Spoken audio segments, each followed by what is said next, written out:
Hello, so we are live again. It does have its little front paws together. Feel free to give thumbs up if you enjoy this at all. Feel free to subscribe if you're not already subscribed and you want to subscribe and check anything else on my channel out. Oh yes, I've got work to do after this. I totally forgot that. Yeah, so it doesn't officially have a name, but it's by a company called Dora Designs. So it could be called Dora.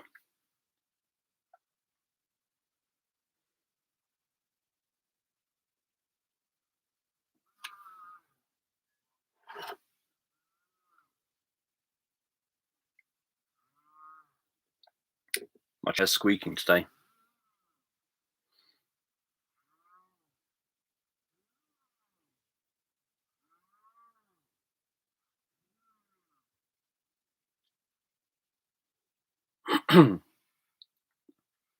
So I edited, carried after the live stream last night. I obviously carried on editing the sleep meditation, ready to go live tonight, or tomorrow morning, 4 a.m. tomorrow morning. I haven't uploaded it yet, and I haven't made a thumbnail yet, so I just have to make a thumbnail, upload it, add the description, all that jazz.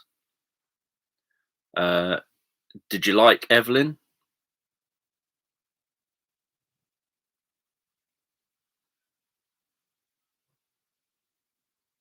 Cool. Did you cry, or are you heartless?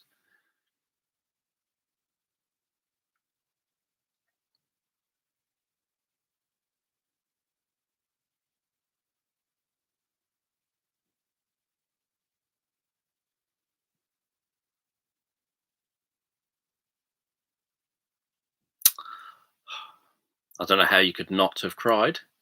Not even with the rays shining down in the woods.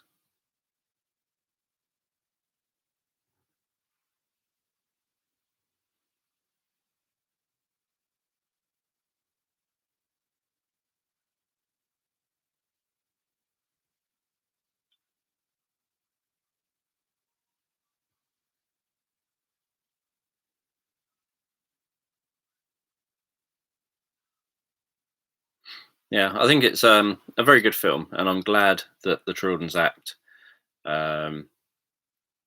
was amended.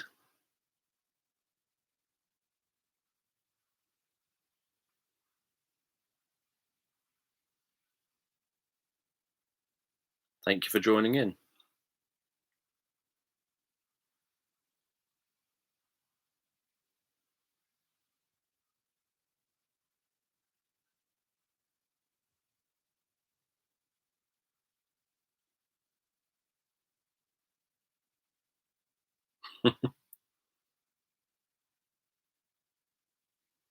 Yes, if you don't cry, then either there's something wrong with me, maybe I'm broken, or I know my face sometimes leaks and I don't know why. Or maybe everyone who joins me here doesn't have a heart. I don't know.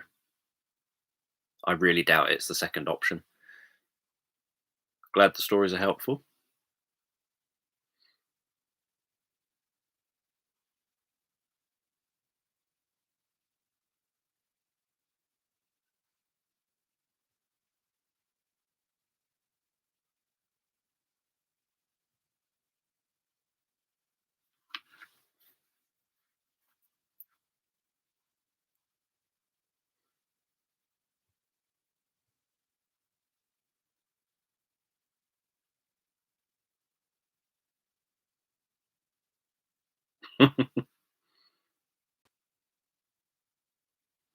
That'd be very annoying.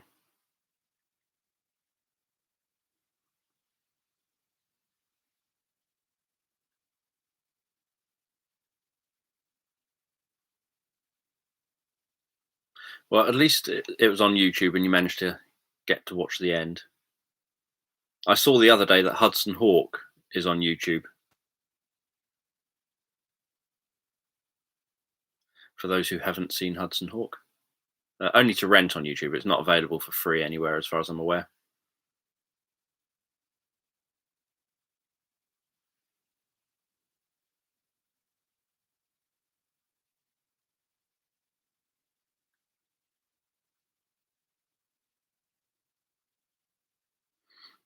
No idea.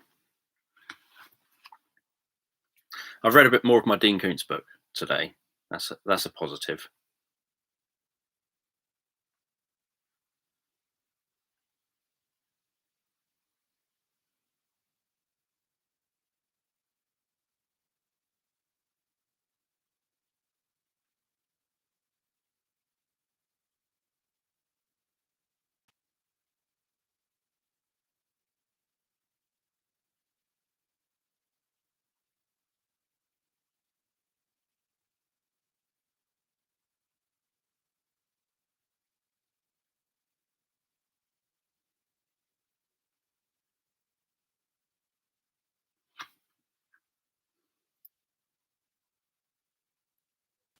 The book's okay.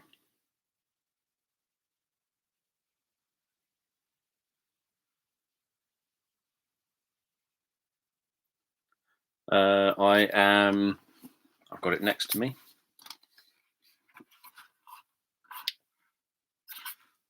14 pages in now. Well, I've read 13 pages, so I'm on the 14th page. That's the book.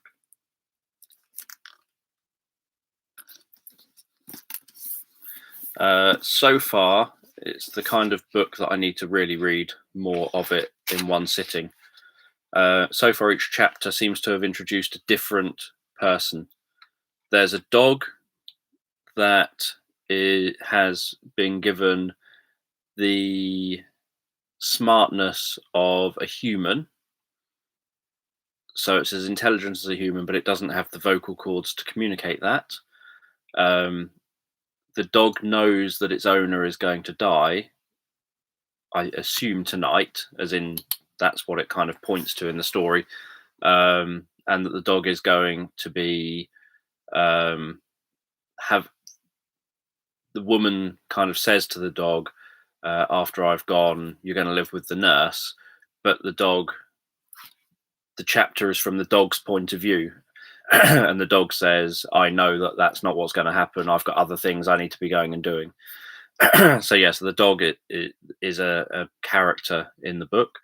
There's at least one multi-millionaire bad guy, but there's higher up bad guys than that bad guy, because that bad guy has said there are higher up bad guys than them. And I don't know what they've been doing, but he was working in a science lab so this is all in the first 14 pages. He was working in a science lab. Something bad has happened. The science lab had to be locked down. Being the boss in the science lab, he made sure that his section gets locked down 90 seconds after the lockdown starts. So everyone else got locked down and will be dead. He had 90 seconds to get out before his office locked. And he just kind of said to the scientists who were in the main lockdown, everything's fine. It's just a drill. Stay at your post. And then he kind of got himself out in those 90 seconds. And he says that he is contaminated as well. So I don't know what he's contaminated with or where that's going to go. And that people at the law will be hunting for him, as will his bosses, to try and eradicate him. And he wants to be even wealthier. So I don't know where that part of the story is going to go.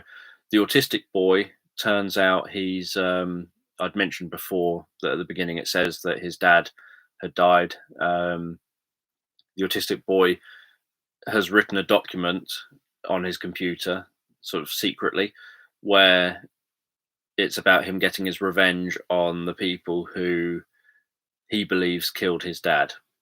He's very good at computer hacking, and so he's been doing a lot of computer hacking to find out sort of who killed his dad. Everyone says it's an accident, but he knows that's not true, and he's going to go and get them. So I don't know how that bit's going to pan out. So there's been a number of characters already introduced, and I've read 13 pages, so I'm on page 14.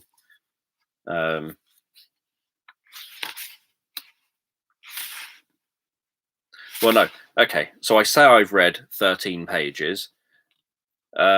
Page 1 of chapter 1 starts on page 3. I've read 10 pages of the actual book, of the actual story. So that's all happened in 10 pages. And that's a brief summary of those 10 pages. So there's a lot for my brain to try and follow in a short space of time. Oh yes, my little green fairy, the elephant with the tiny wings. Yes, I liked that.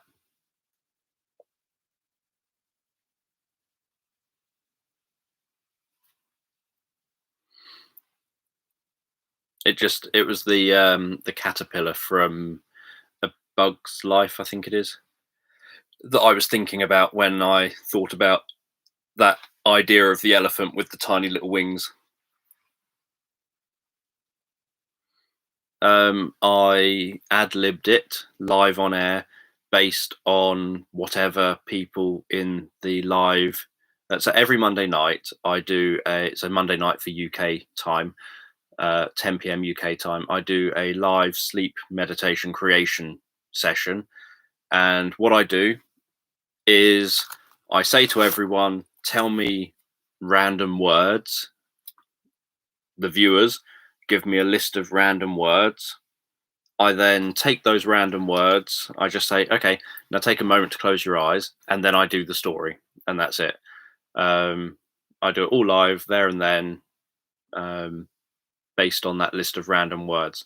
So for that one, I think someone had mentioned green fairy. Someone else had mentioned that they wanted an elephant in it. I think obviously people wanted a unicorn in it. Pegasus was mentioned, if I'm thinking correctly about the right story. I think it was mentioned that they wanted it to be from the perspective of Pegasus. I think kitten or cat or something was mentioned, so there was that in there. So I just took the words that I was given by the viewers. So what I do is about 15 minutes, I do chatting with people and settling in and getting comfortable with being in front of the camera and settling into the stream and getting comfortable in my seat and everything. Then 15 minutes or so of getting the ideas from people, and then I just say close your eyes and we'll crack on. Yes, so on these streams I've read, if I just move my drum out the way,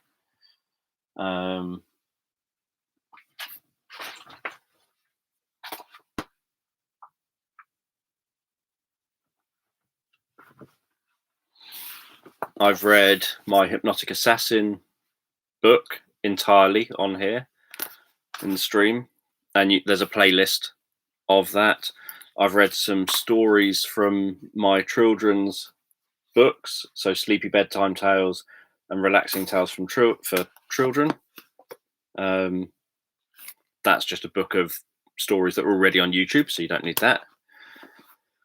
That's one of my autism books. I've read a little bit of my An Autistic Perspective, Death, Dying and Loss book, and I've read a load of my autism autobiography, Look Into My Eyes. My wife also read a chapter, her chapter that she wrote. She read that out as well. And I've read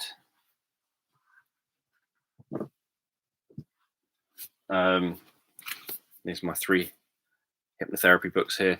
I've read Hypnotherapy Revealed, Introduction to Hypnotherapy. There's a playlist where you can go and watch me read that and answer questions that viewers had relating to that. And last week I finished reading my Hypnotherapy Revealed, The Ericksonian Approach, and reading that book over on over here, and that's in the same playlist, the Hypnotherapy Revealed book playlist. I've not, and I won't read that one. That's my book that came out now, so that's literally just out.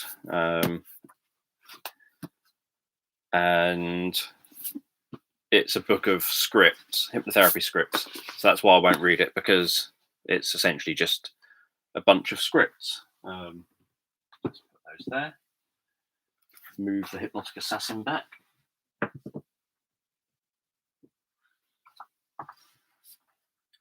there. Put the Lego in front of the assassin.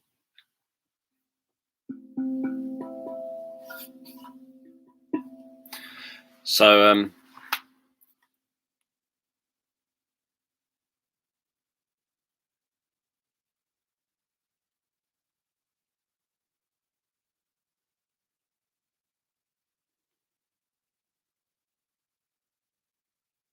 stapling the kitten's tail on a unicorn in a UFO.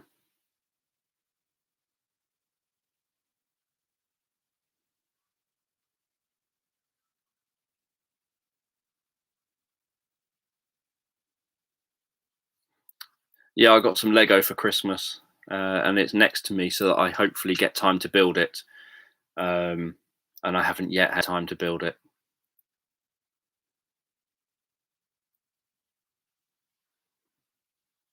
Yeah, that's what I'm thinking.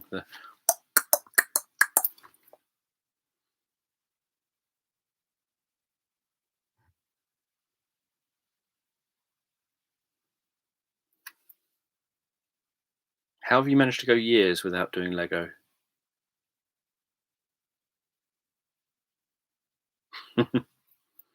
I'd have to find a flat surface to build it. It's a little car, McLaren.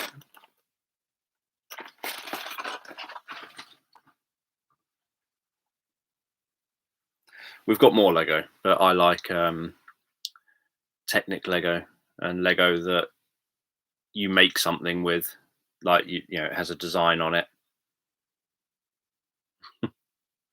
Yeah, Lego's annoyingly expensive.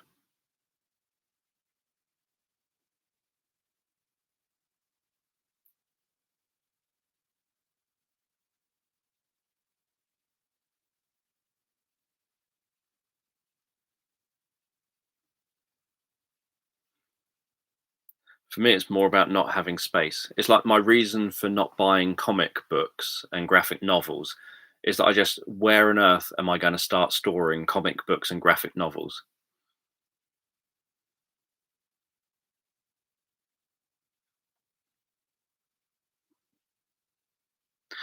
Um, yeah, the idea will be to make it eventually when I get time. I remember when I was young, I used to collect micro machines, and I had loads and loads of micro machines. And what I do is when I buy toys, I keep them in their wrappers. And micro machines came in cardboard backed boxes that have the plastic front that's glued to the cardboard back. And and when I was kicked out of home at 16, I just said to my one of my brothers, "Look, you know, you can have my toys. I don't sort of need them. You can have them." Thinking he would look after them, obviously, and treat them the same as I do. And he was what 4 years younger than me, this brother, and so I gave him all of my WWF wrestlers, and I gave him my wrestling ring, and I gave him my micro machines. Kind of, I had one of those things that folds up to look like a truck, but then it folds out into being roads and things. And I gave him all my micro machines. And as I left my bedroom, he was ripping the boxes open to get to them to play with them. And I had to kind of think, oh, that's bad, but I have told him he can have it. I suppose I have to pretend I've not seen it, and I have to move on. Um,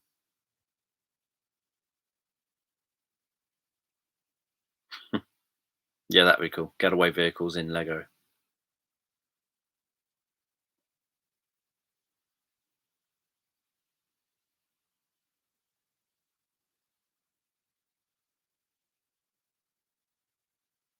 Hello, thank you for coming over and joining us here.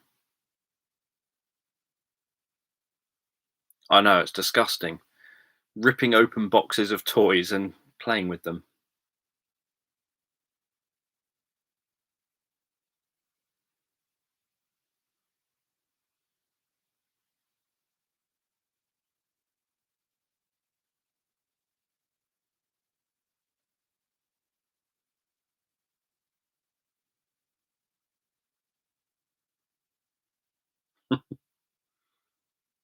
Nope, I've not seen that. But my view is toys are things you just put on a shelf and look at.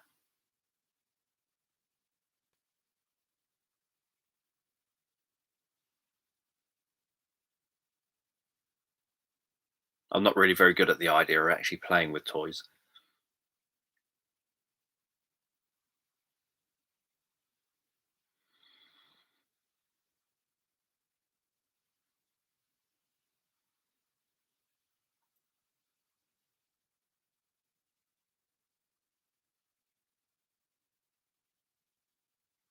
But yeah, so as I was saying, my only reason for not collecting graphic novels and comic books anymore is that I've literally got no space, no shelf space to put them. There'd be nowhere for me to put them on display. I would carefully read them, and I would then want to carefully store them.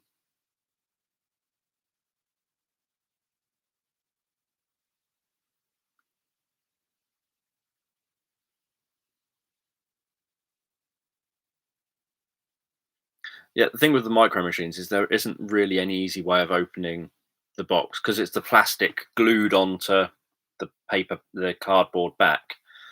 Um, you kind of end up just, or people end up just ripping it off.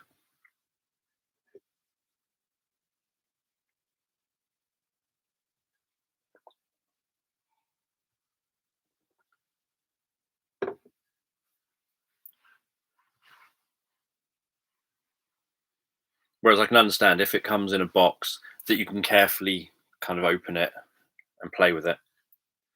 What comics would I be interested in?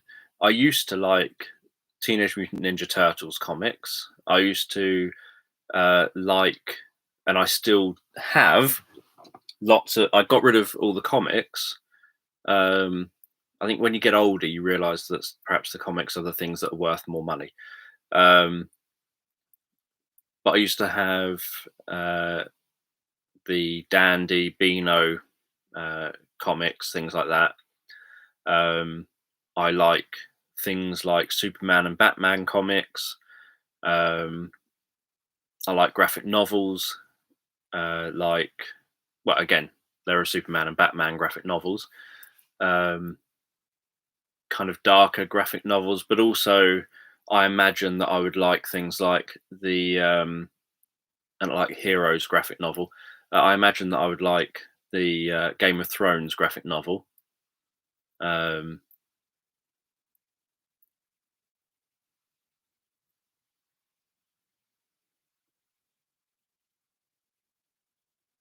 yeah, I like boxes.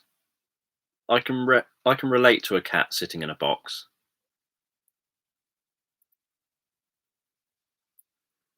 Oh, that's cool.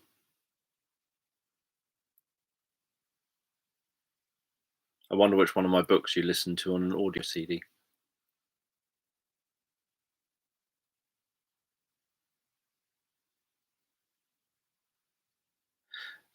Nowadays, I'm probably far more likely to buy graphic novels. I do really like graphic novels.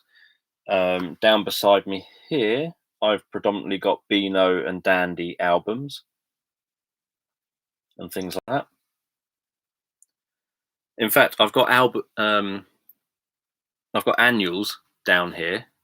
Rather, I've got annuals down here that some of you might think, "Oh, that takes me back." Um, some of them quite old. You're allowed to cut into the conversation.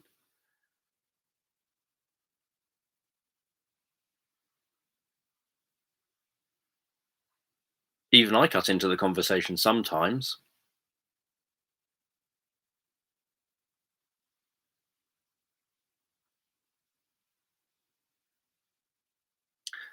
If I can manage to navigate some of my books,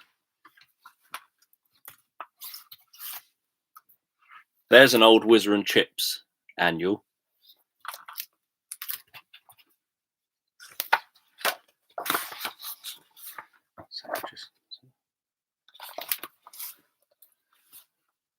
Surreal. I like fantasy art as well. I like fantasy worlds, so I like fantasy art.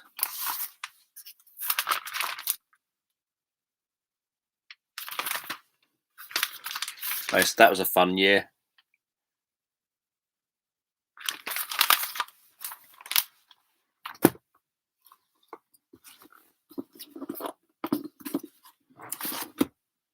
You're going to have me doing more show and tells again. There's the HMS Victory. I was talking about the HMS Victory the other day.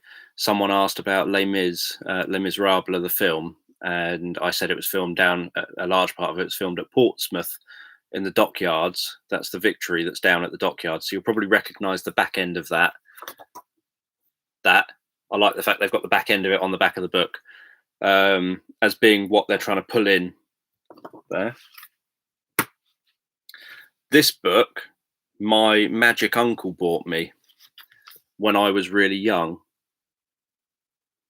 Now, you know how in the old days, now some of you are really young, scarily young.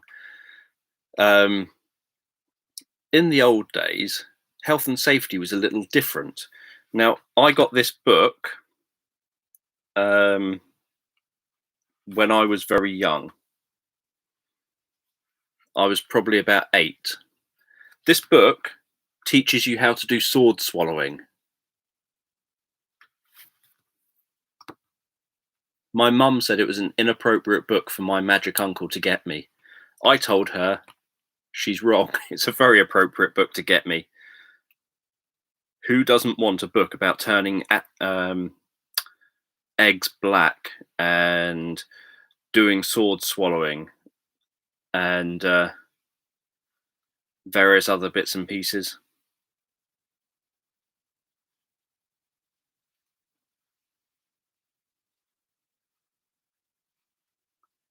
I'm just trying to see if there's anything in here. There's recipes, there's all sorts of things in here.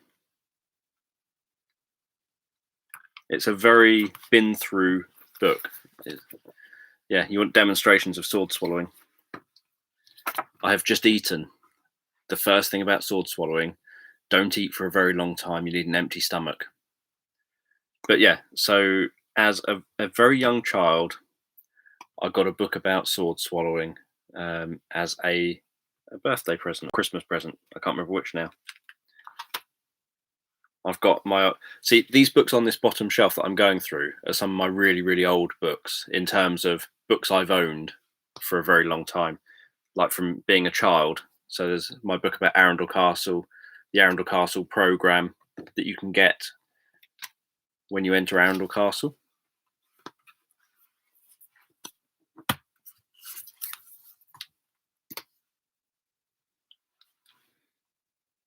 There's that one.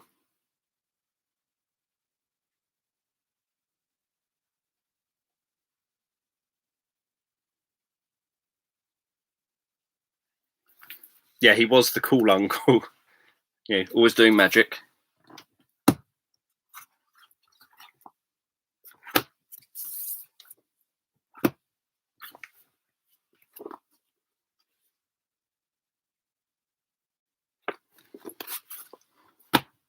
For those of you who remember MySpace.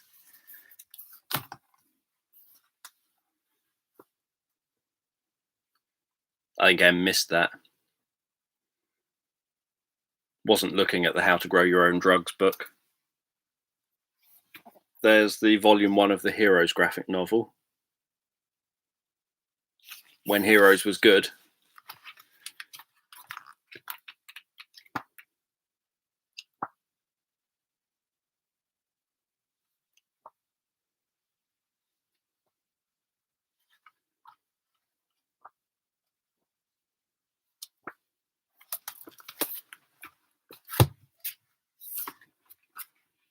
There's the Macbeth graphic novel.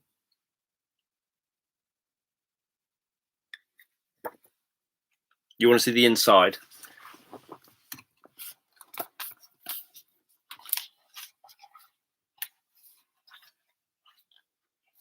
That's just a page from it.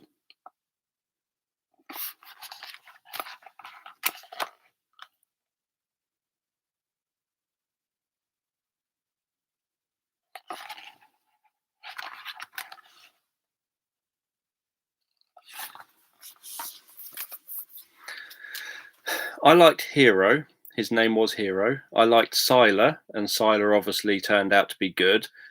And I got really irritated by the way that it ended at the end of the last series, because it ended looking like the plan was to do more, and that they'd obviously just not got the money. And then I wasn't really happy with the new ones that they did, where they just killed off all the old characters and introduced a whole bunch of new characters. I quite liked Peter Petrelli and his power of being able to take on anyone else's power, but as soon as he touched someone else, he took on that person's power. So I thought that was quite cool. But I think Hero was probably my favourite.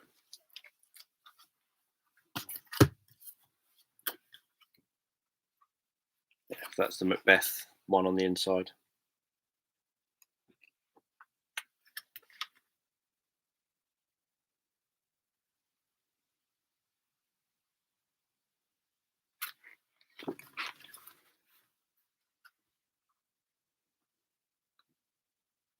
Ah.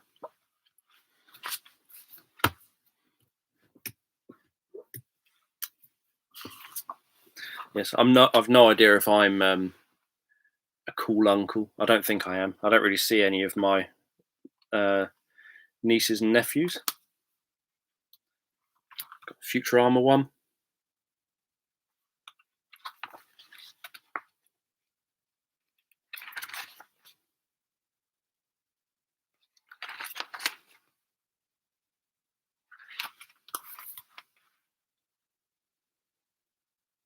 Yeah, who wouldn't want the Macbeth one? It's quite cool.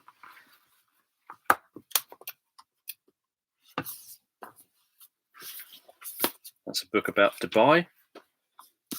That's things staying at the Grosvenor Hotel. Bear Grylls. Self-help geography.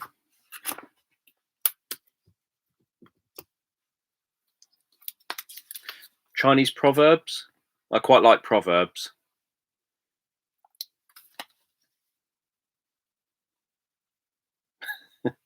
You did miss growing drugs.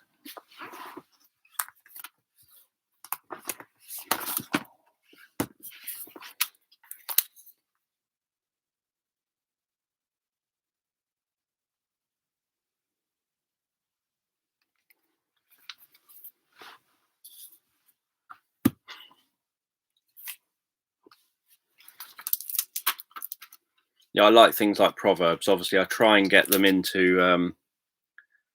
I try and get kind of. Obviously, I don't use specific proverbs, but I try and get ideas, proverb-like ideas, into my stories and things quite often.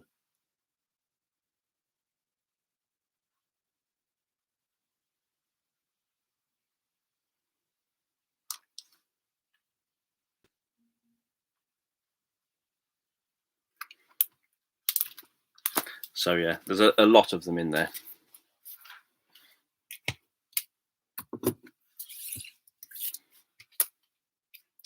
Pharaohs and mummies. That doesn't surprise me. One of my first adult kind of, grown up books on things like the ocean. I loved the Sea Trek series that was on over here in the UK when I was a kid. And so obviously I wanted the book that went with it. That's really just lots of nice photos and some words.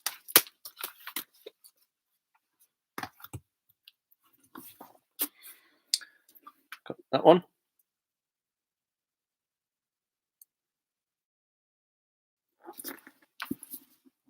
With its golden pages.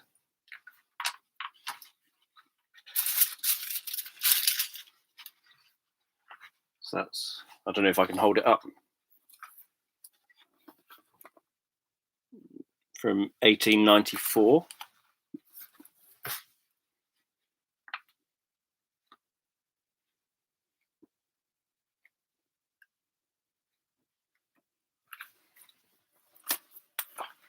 Try not to damage the book.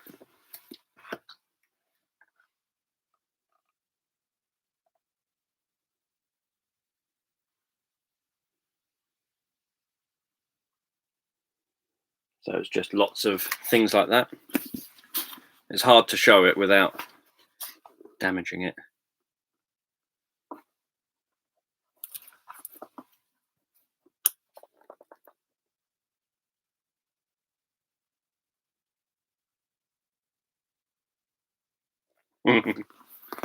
An exposed toe. That's cool.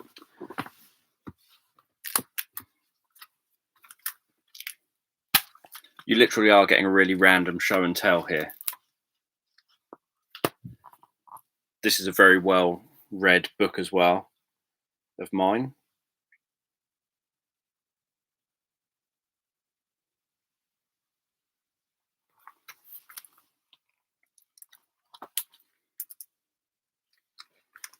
So I just love books like this.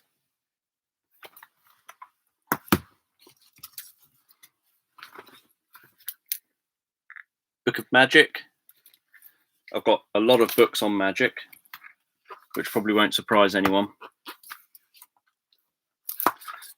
Book on whales.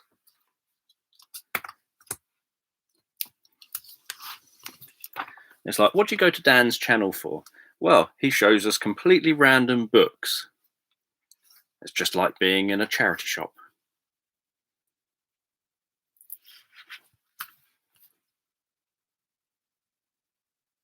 I told you to look up Banana Man. Don't know how many of you did.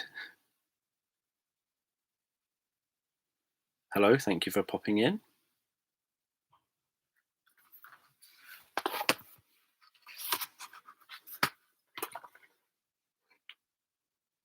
He eats his banana and turns into Banana Man.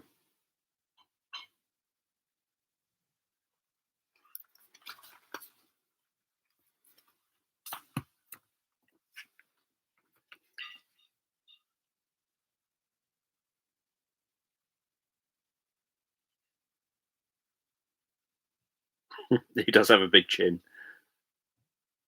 The Dandy. I used to like the Dandy. Obviously, it's got Desperate Dan in, so that's why I liked it. Who doesn't like Desperate Dan? The Bash Street Kids.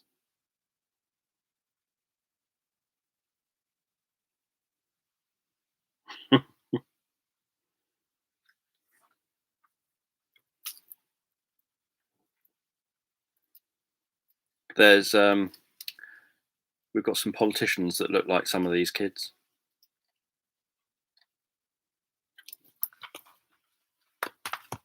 More Bash Street Kids. I used to read these over and over again. More Dandy. Got a cat this time.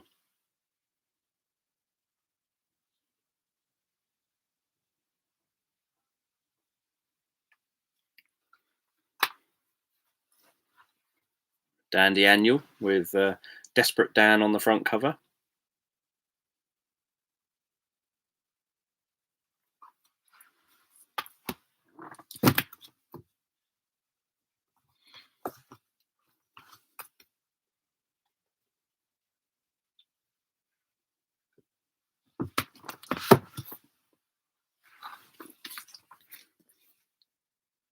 Transformers. Yeah, Dandy was random characters. There was like a cat and there was Desperate Dan and lots of other people. Transformers Annual. Because who doesn't like the Transformers?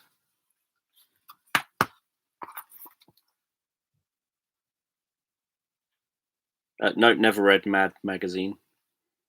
Battlestar Galactica. The proper Battlestar Galactica.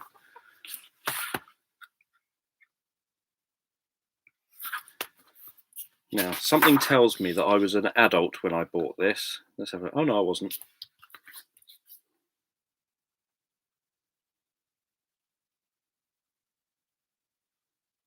Beetlejuice. Because obviously everyone loves Beetlejuice.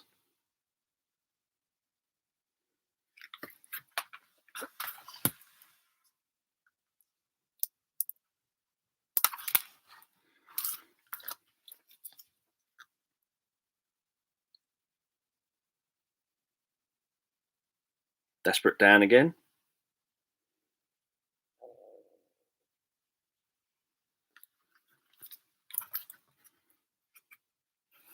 He liked his cow pie.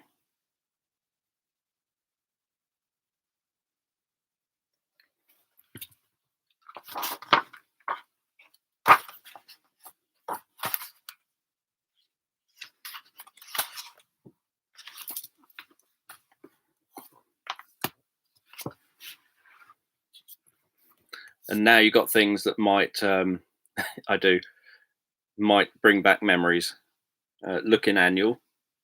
I've got a number of looking annuals.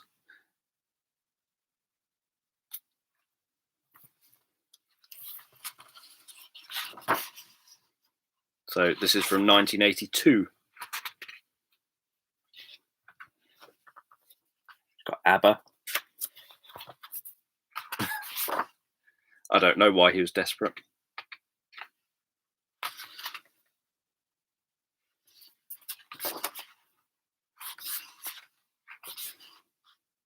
This smells nice, by the way. Some kids' things. You got Rod Hull and Emu, Kermit, Bill and Ben the Flower Pot Men, the Princess. Nope, Penelope. What's her name? Lady Penelope.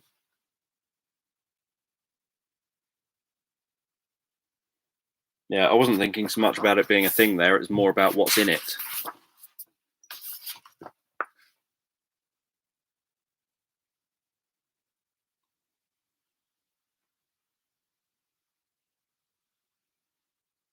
Yeah, Bill and Ben the Flower Pot Men. Did you not have them over there? They lived in the flower pots.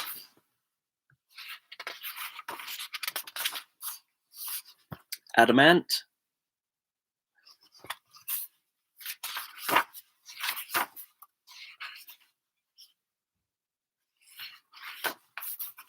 World Championship Dancing. Toya Wilcox.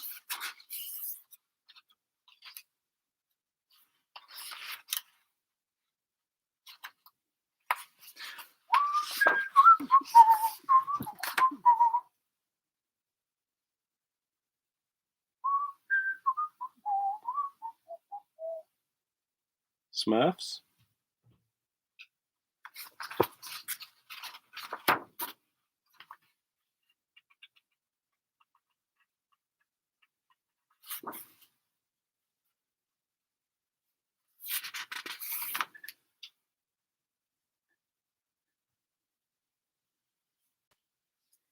And I was talking about that the other day.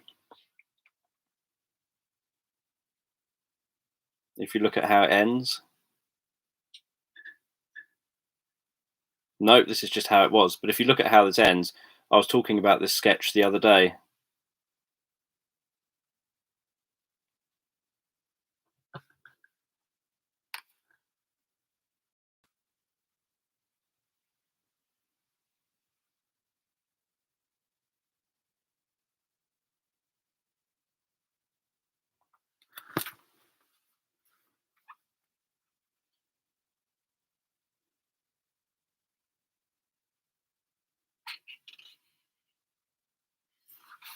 With the full sieve of water. It's great that I've randomly stumbled upon, out of all my books, the fact that I actually still own the sketch that I was talking about.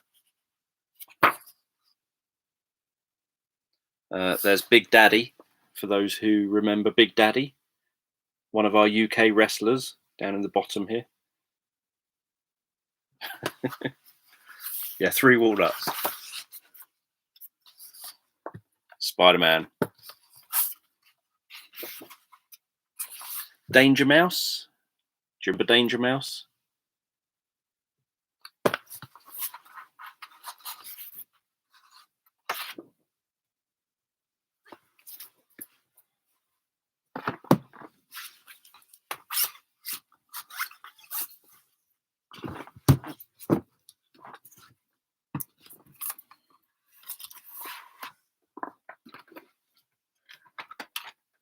An unopened Elvis Presley set.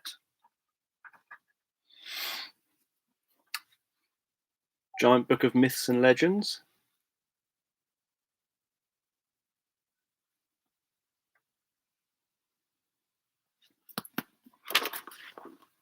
Predominantly just writing.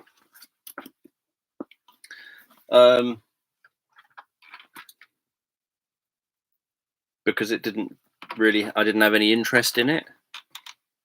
It's just a book about Elvis Presley with lots of photos of Elvis and a DVD about him making films.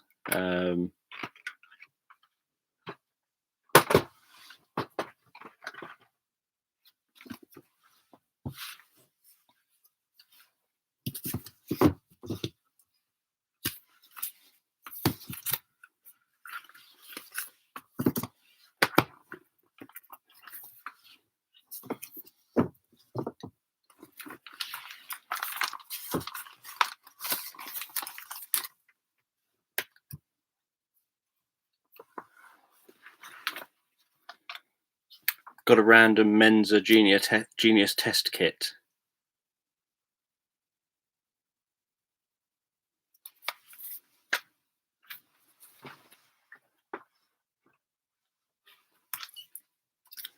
Arthur C. Clarke's World of Strange Powers. I used to quite like this sort of book as well. With people with their different powers, sticking spoons to themselves and stuff.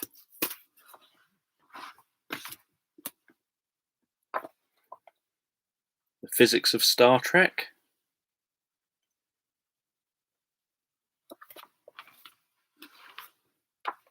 And these books I really liked. Because you always have to know how to survive in an apocalypse.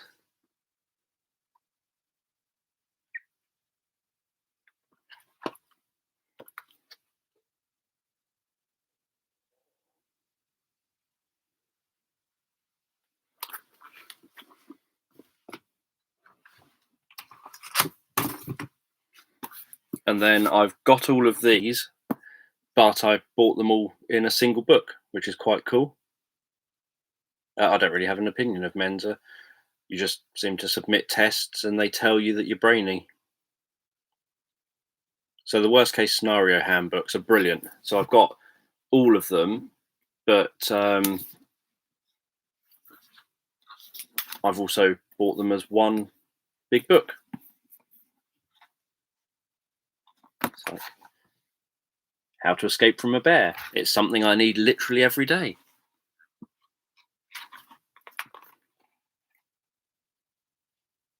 How to Wrestle from an Alligator. Again, it's something that you never know. I could be going to the toilet one day and an alligator could come out. How to Escape from a Car hanging on the edge of a cliff.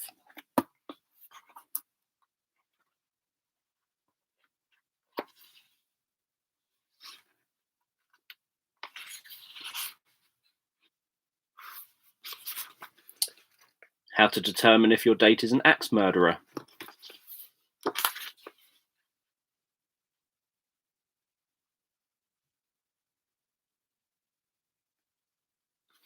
And then the bit of advice it gives you is they're usually Caucasian, 20 to 30, and they kick cats.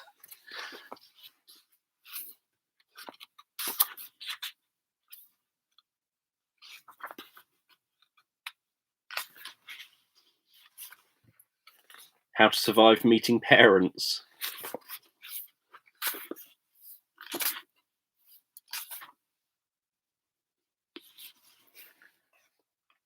How to Disarm an Irate Golfer.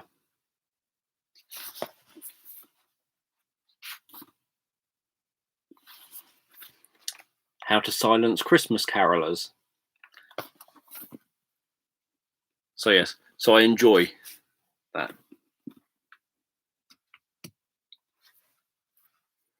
A book by Paul Zenon. I met him at Darren Brown's show. 100 Ways to Win a Tenner.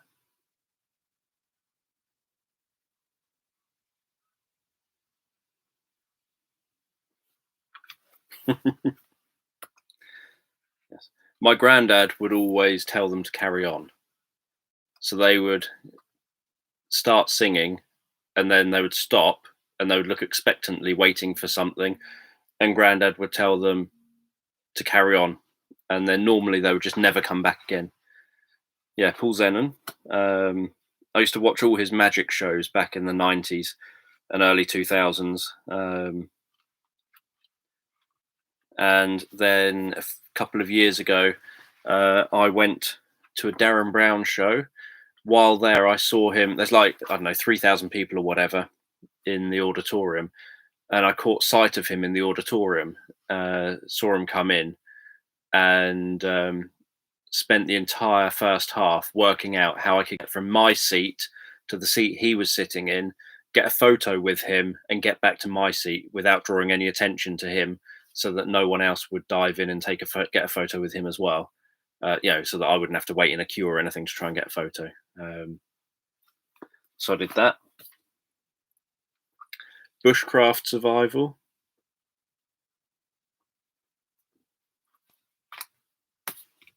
Yeah, the kicking cats was, they're not recommending you kick cats. They're saying that if someone kicks cats, that means they're bad. That's what they're saying.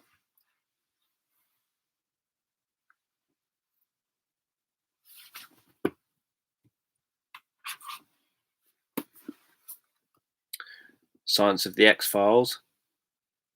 Because obviously everyone loves the X-Files.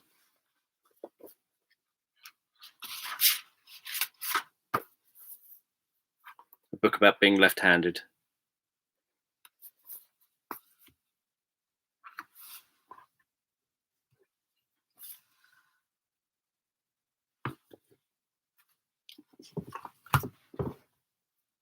These books felt heavier than I thought. Right, at this point, I was an adult. There's the Beano Annual from 2001.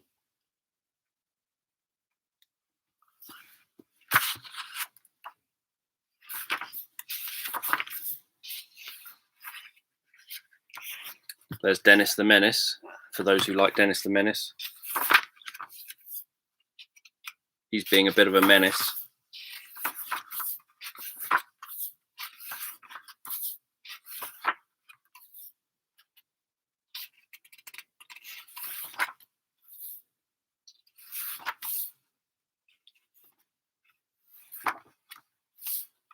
I'll have to read all these again. I haven't read them for a few years because of where they are on my shelves.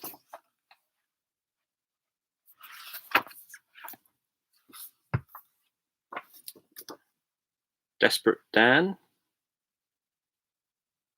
Having a bit of a cactus problem.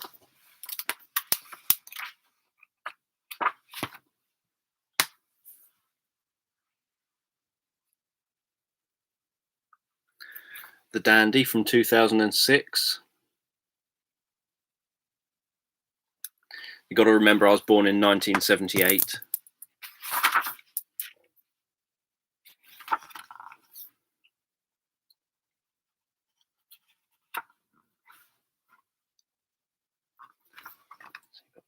Medieval one. You can just see the chin.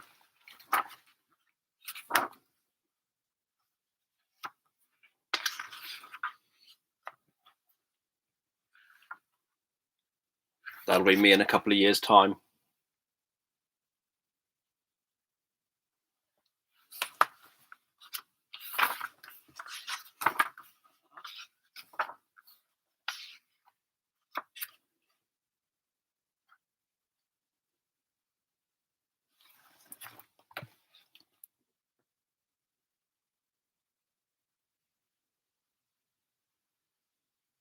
There's Hamster Man.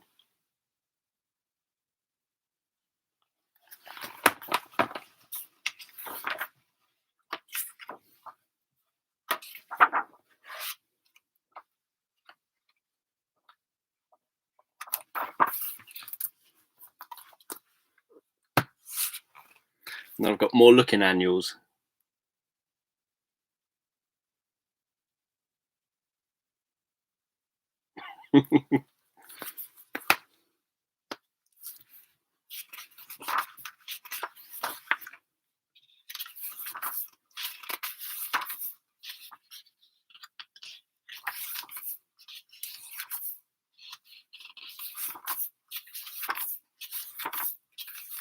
Thunderbirds.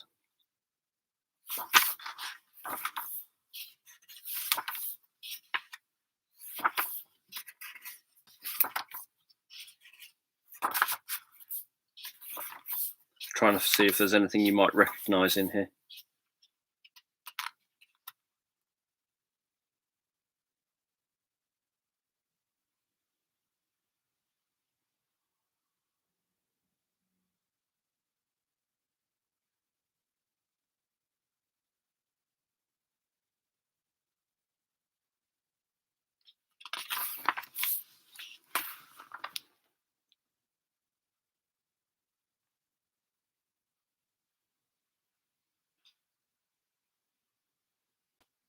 The Great British Breakfast. Yeah, Thunderbirds we've got a lot of here.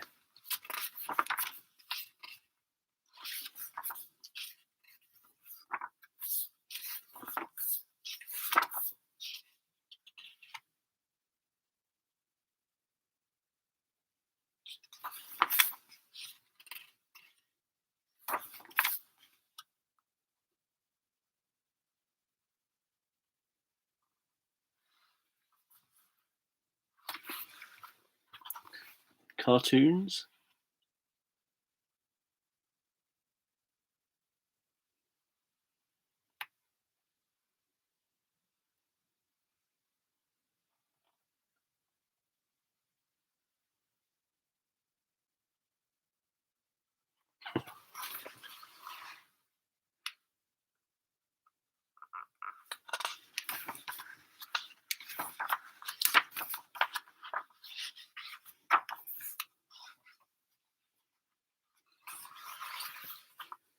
An article on stamp collecting. Why's the... I'll go back and have a look.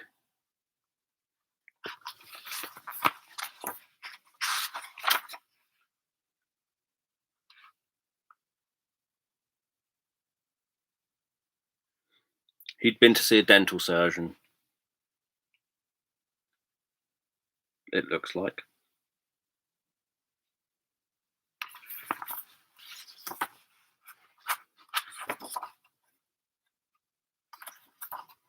Now, somewhere here, I'm sure that in one of these there was a whole thing on Doctor Who. Maybe there isn't. Another looking annual.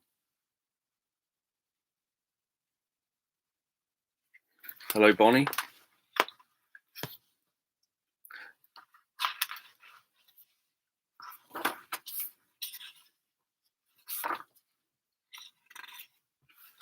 Got a couple of Daleks. Some nice old school Daleks.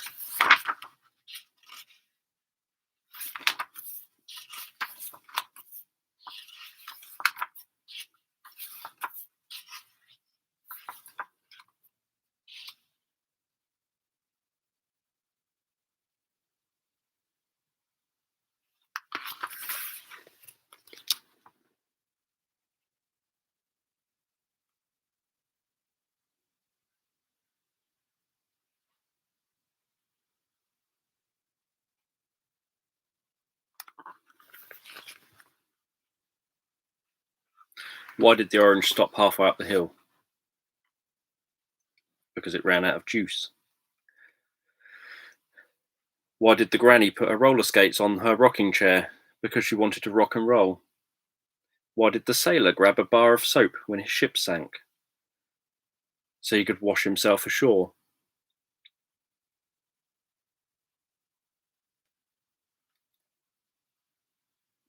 Obviously, what do you call a train which carries toffee?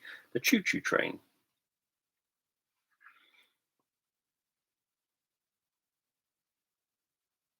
What's the cure for water on the knee? Drainpipe trousers. What do cannibals play at parties? Swallow my leader. Thank you for popping in.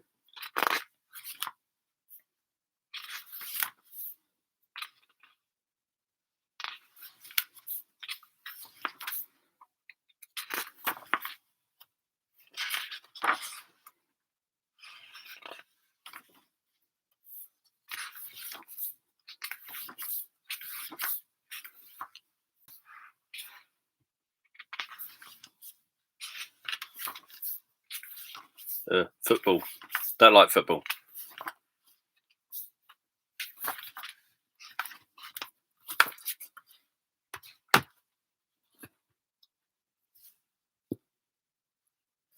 And then this is another one.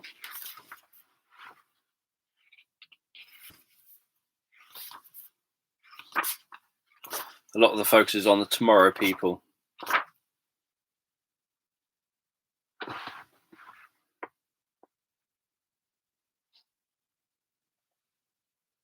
And as usual, there's some jokes.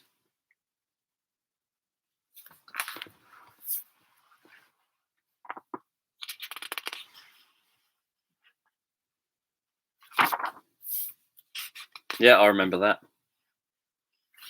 In Forrest Gump.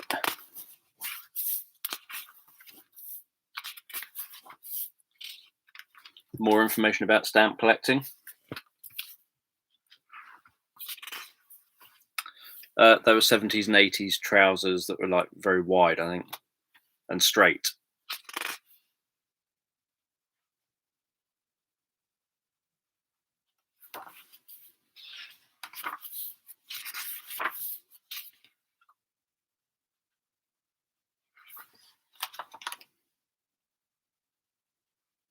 Bit about making cakes.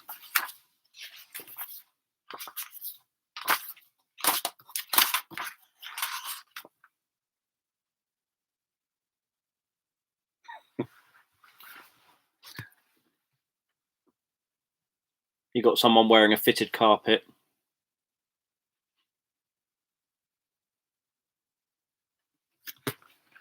Yeah, I'll have to watch Zombieland 2. Have to figure out the time to do that.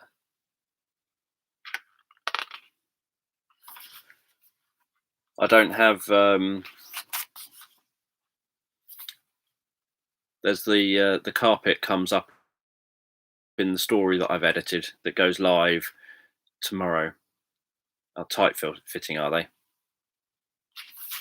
I knew they were trousers. Well, obviously I knew they were trousers.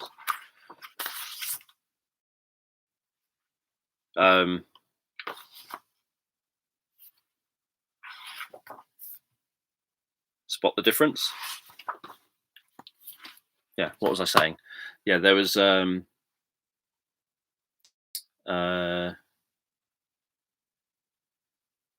carpet that you find in the chest in the story that goes live tomorrow.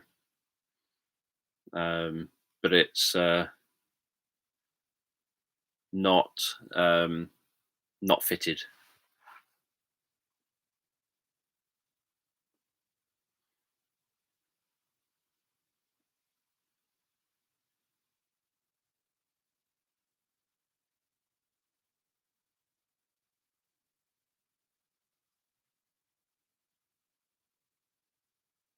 Yeah, this is the Tomorrow people from the 70s and 80s.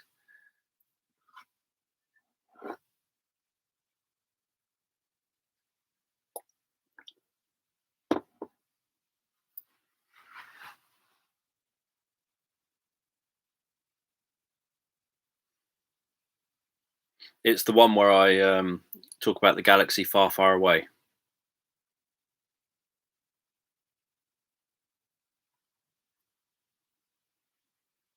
Where I say that you lie down, something like you lie down gazing up into space, wondering if there's someone lying down in a galaxy far, far away, lying down gazing up into space in a galaxy far, far away, like you. Yeah, of course I left it in.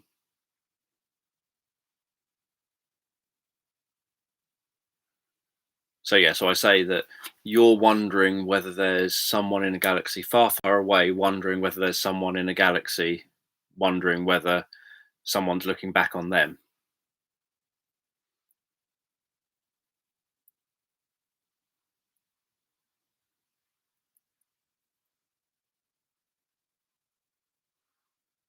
It'll only mean something to people who know it was recorded on Star Wars Day.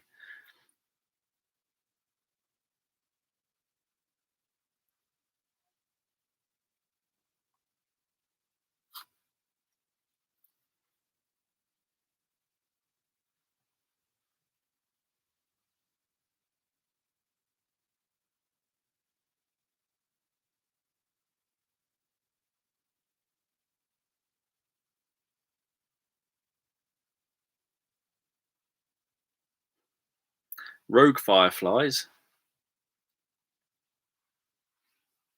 they weren't exactly rogue, just obviously attracted by the excessive warmth of the tree.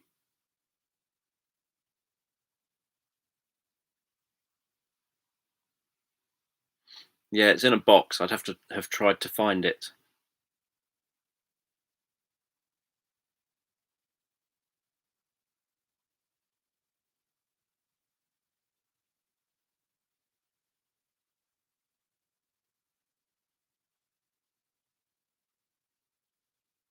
Oh, I don't remember saying rogue fireflies. I'll have to listen back. Well, we'll be listening back to it, obviously, at some point. Um,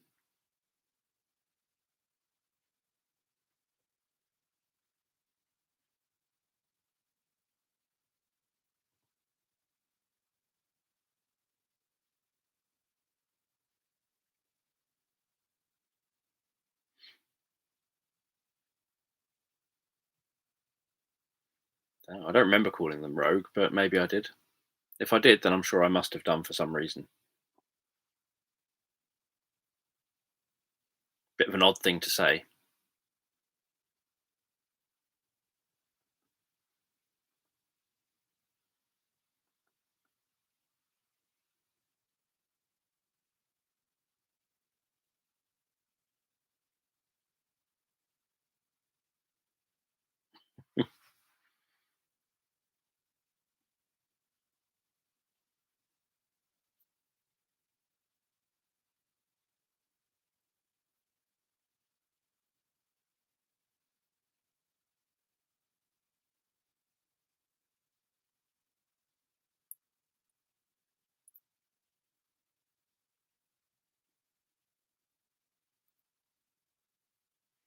But yeah, they were just fireflies that were attracted or causing a bit of an issue, and were attracted a lot to the tree. And so obviously the character that you're playing in the story had gone off to the wise man to find the answer and had come back, and it turned out that they were only doing what they were doing because of the phoenix that was in the tree, or in the base of the tree.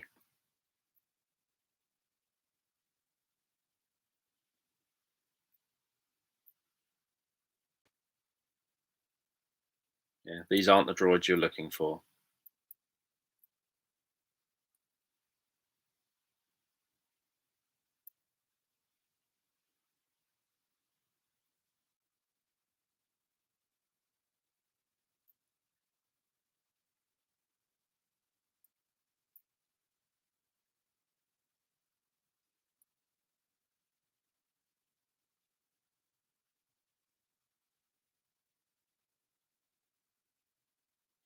It's also not as easy as you'd imagine getting into a Jedi outfit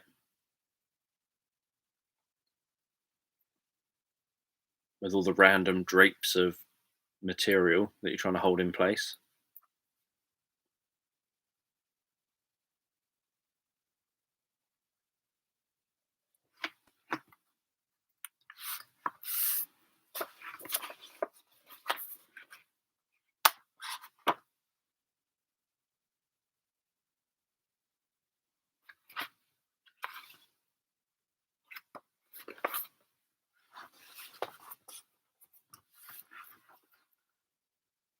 They're reasonably cheap.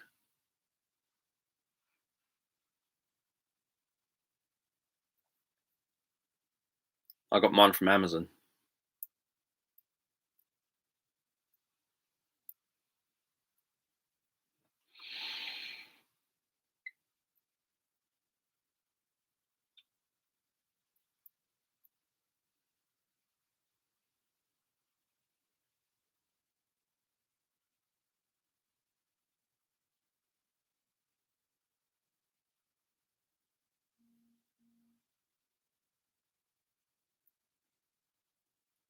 Trying to see what else I've got around me.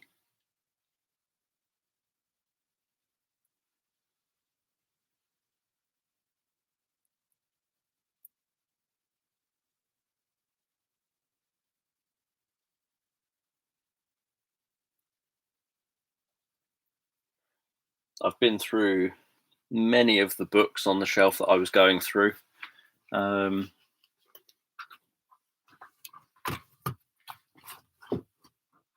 What's left are just medical, like family medical type books.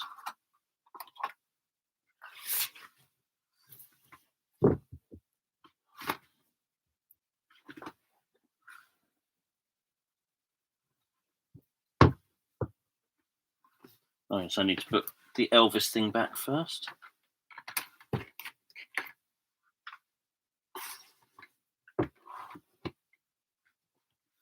Myths and Legends.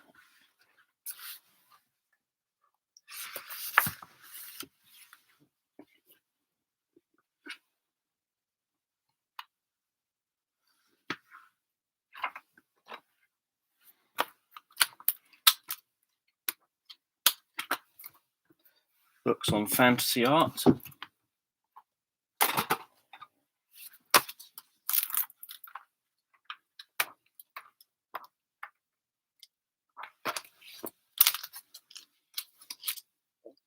Obviously, like different fantasy artwork. It wasn't exciting. It was just a book about his movies, or a book and a DVD.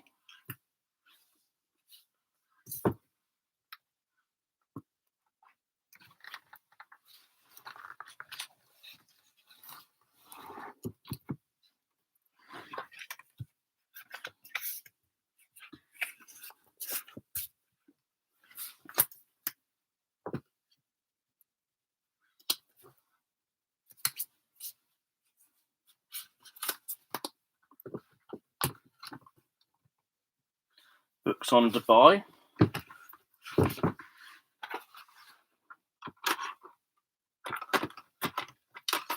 And a light bulb. Oh, and I've got those ones. How did I fit them on there?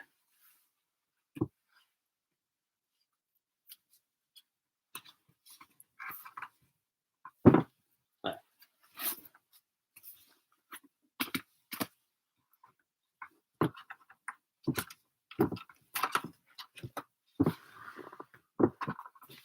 It's always harder to actually get the books back in place than it is to remove them.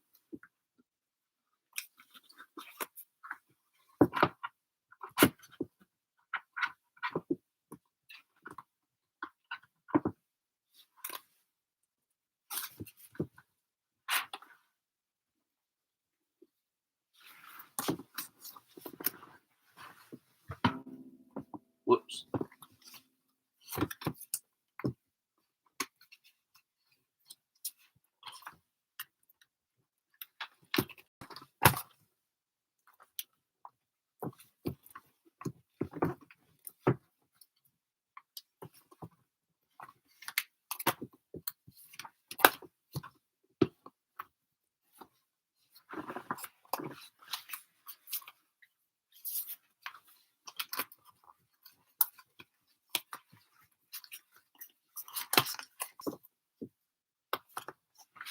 There, everything is back on the shelf.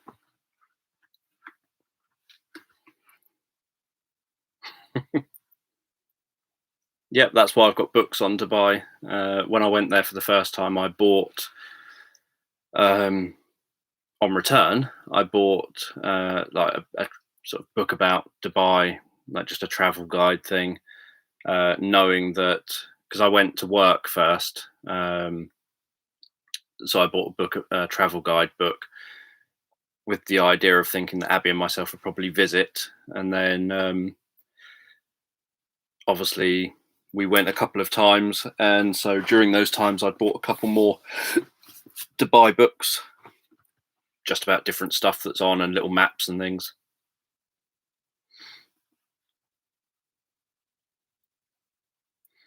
But yeah, it's always interesting with suitcases, because you obviously often buy more while you're wherever you've gone. So not only do you have to fit everything back in the suitcase that you so carefully managed to figure out how to fit in the first time, like a game of Tetris, you now have to figure out how to put everything back in while making more space to put in the items you've bought into the suitcase you didn't have space in the first time round.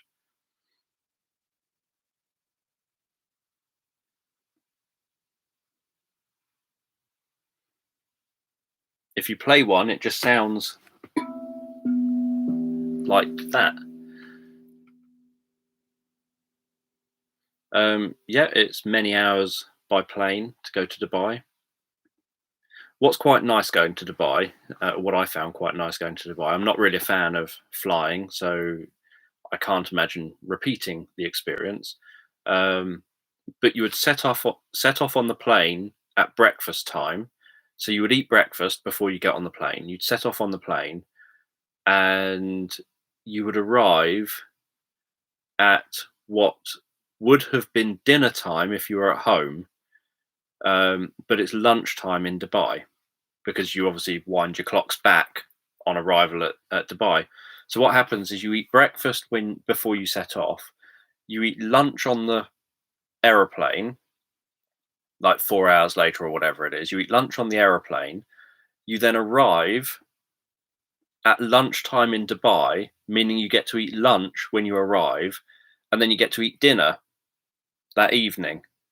So in one day, you've had breakfast, lunch, and dinner. So that's quite good.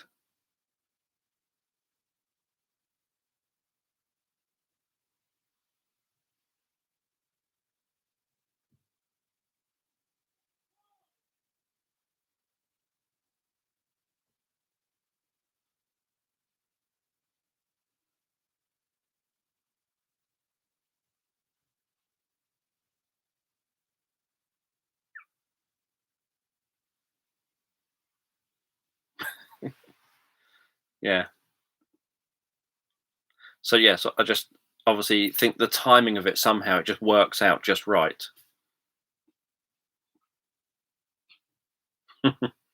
You're getting the rolling thunder from last night,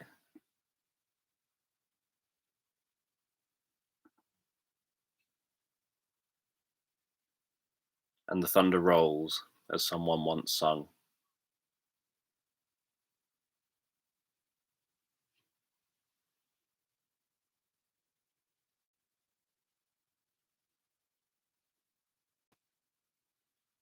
Yeah, I'd guessed it was rolling and not Ricky Boog.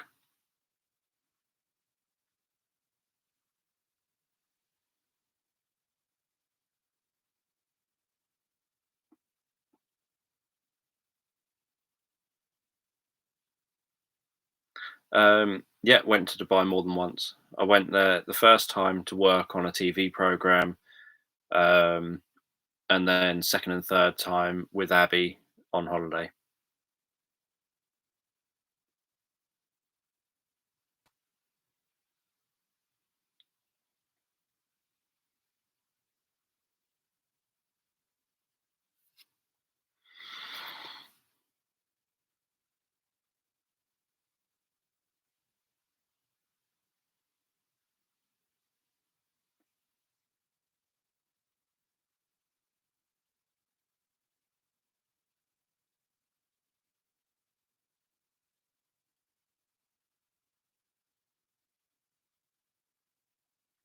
And here it's been just clear blue sky and warm.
Trying to think if there's anything else knocking around me. I've got June novels next to me. I don't know who else is looking forward to the latest June film when it comes out.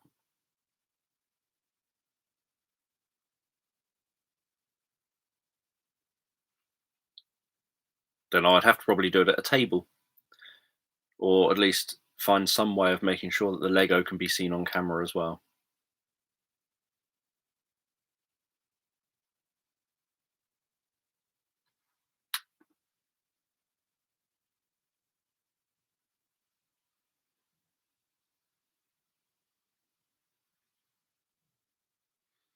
There was there was a film of it back in the, I think it was early '80s, David Lynch film.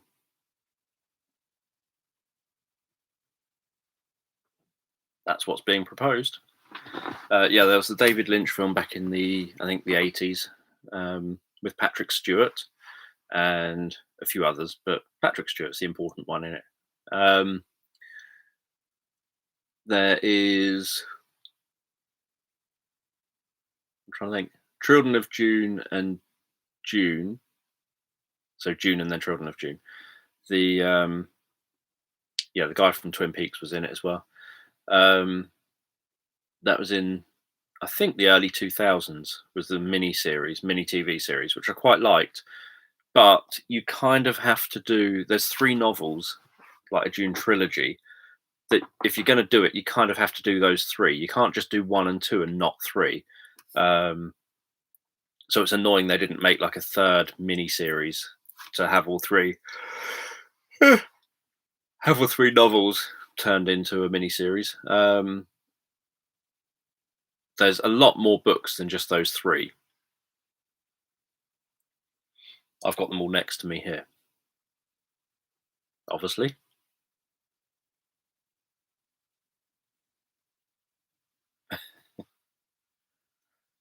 Yep, don't fall asleep too quickly though.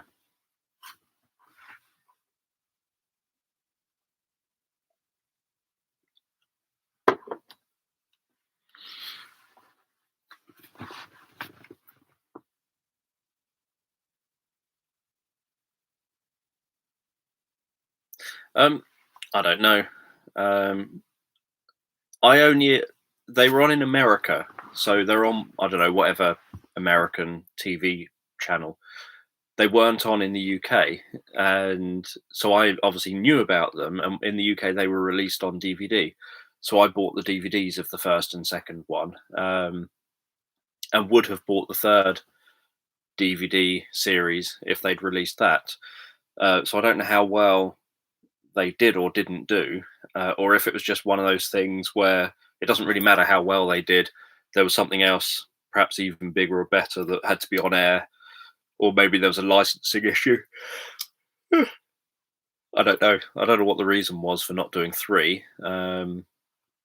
June is one of those things that's ridiculously hard for people to get right, though.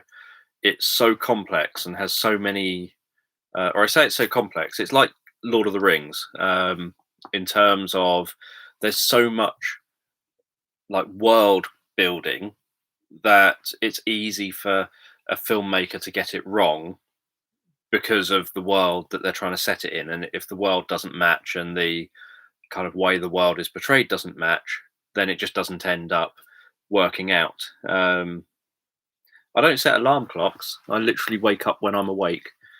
But I don't not. There's not a day that I don't work either, though.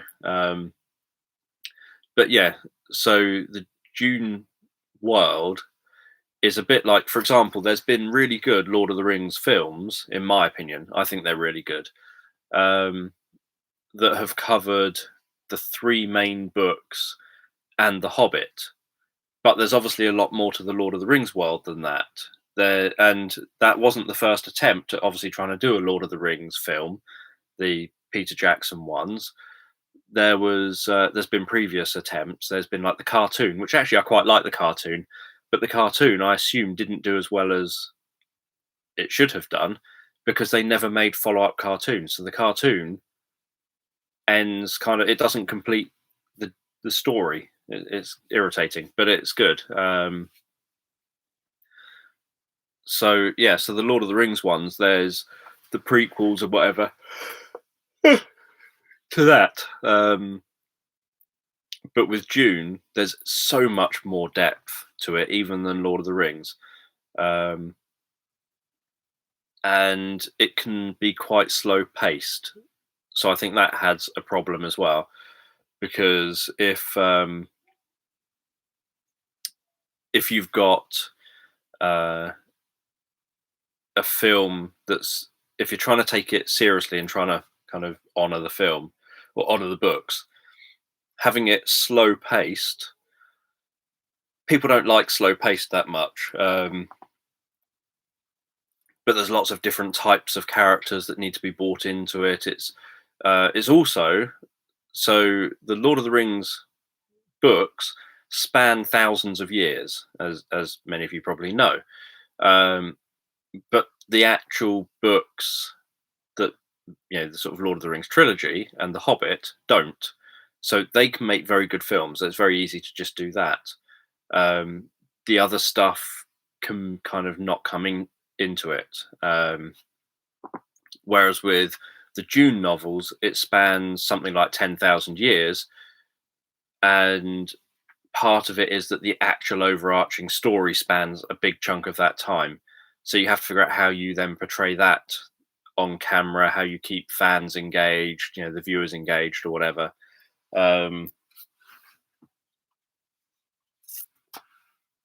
Just having a look next to me.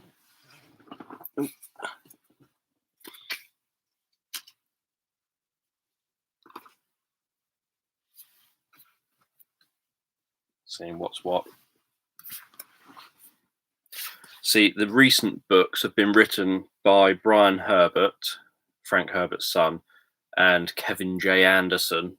So you've got lots of them here that were based on the work of Frank Herbert. So these are all books based on Frank Herbert's stuff, but written by his son and based on the notes, because there was tons of notes left over saying, here's how the story, here's the world, here's how it is going to progress, here's the backstory to it, here's where things were going to go afterwards. And so what Brian Herbert and Kevin J. Anderson did was, and I quite like these novels. They've been slated by people saying they don't like them, but I quite like them as kind of filling in. So there's the novels going back historically back into the past about how computer technology kind of started, I don't know, almost taking control. And that's how they ended up turning on the computer technology and trying to get rid of it and going back to kind of a simpler time and simpler technology rather than high level AI technology. So there's all of that story told, and I quite like going through all of that story and hearing all that. And then there's backgrounds to all the different families that are in the Dune novel and kind of telling those stories. So I quite like all these bits, but I'm obviously aware that there are lots of people who don't like them. I'm just trying to move bits around that are on my shelves. Oh, there's one of my Sony Walkmans. I've got so many of these lying around, just little Sony Walkmans, that over the years I run out of space on them and then end up upgrading to something bigger.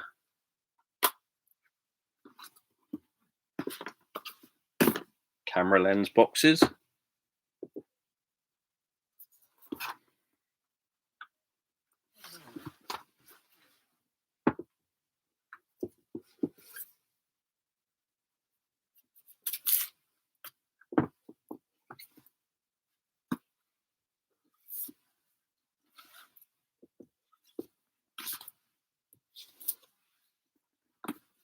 So yes, you've got Dune.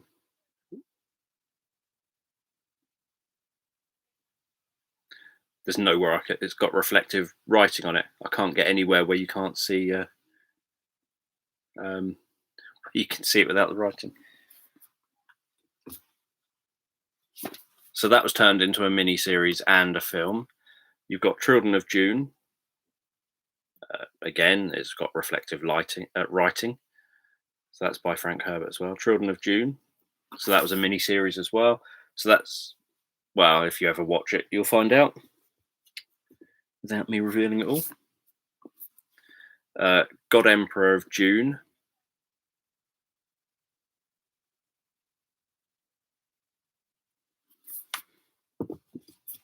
that's set at, I think it will tell me something like 3,000 years have passed. So that's 3,000 years later. 3,000 years later.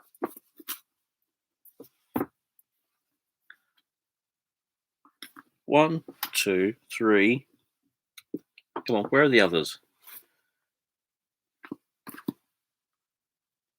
That's one. That's June Messiah.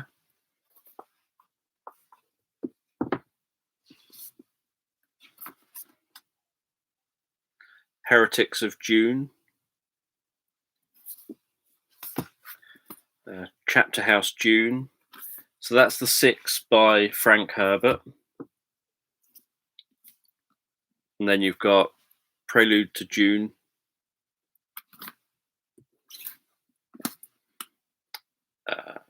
So that one's House Atreides, House Harkonnen.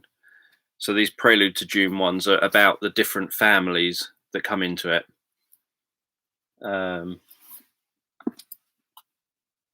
House Carino. So these are each different families. And then you've got, so they're the 3 main families that crop up in the June novels. June the Machine Crusade.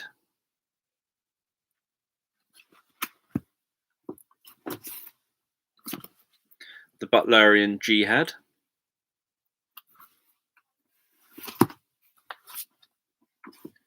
Put these ones down again. There is a lot of June novels. Oh yeah, just a VHS kind of relaxation video called Beyond the Mind's Eye. I watched it on TV back in the 1990s, and it's just got relaxing music, and nowadays really, really low quality CGI effects and special effects and what have you. But I liked it. So continuing on.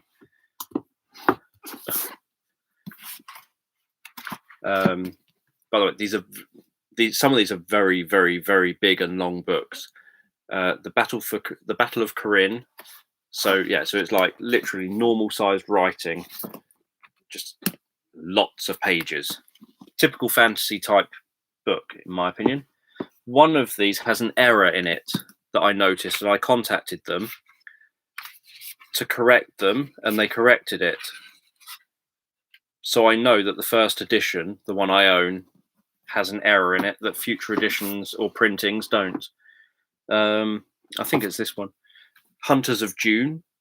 It's the kind of error that I just... they are all red. So I don't even know if you can see the spine. Let me get it. See? Look, there's the creases. There's your reading creases.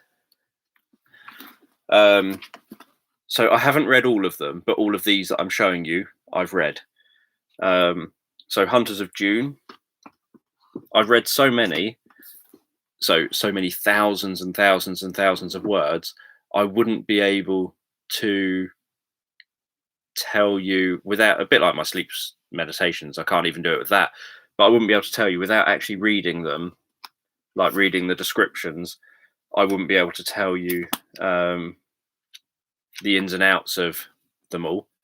So The Road to June, they were all in order. I don't think they are now, some of these, because that one's an earlier one. Sandworms of June. So all of those I've read. What I haven't yet had time to read are the ones I showed you at the beginning.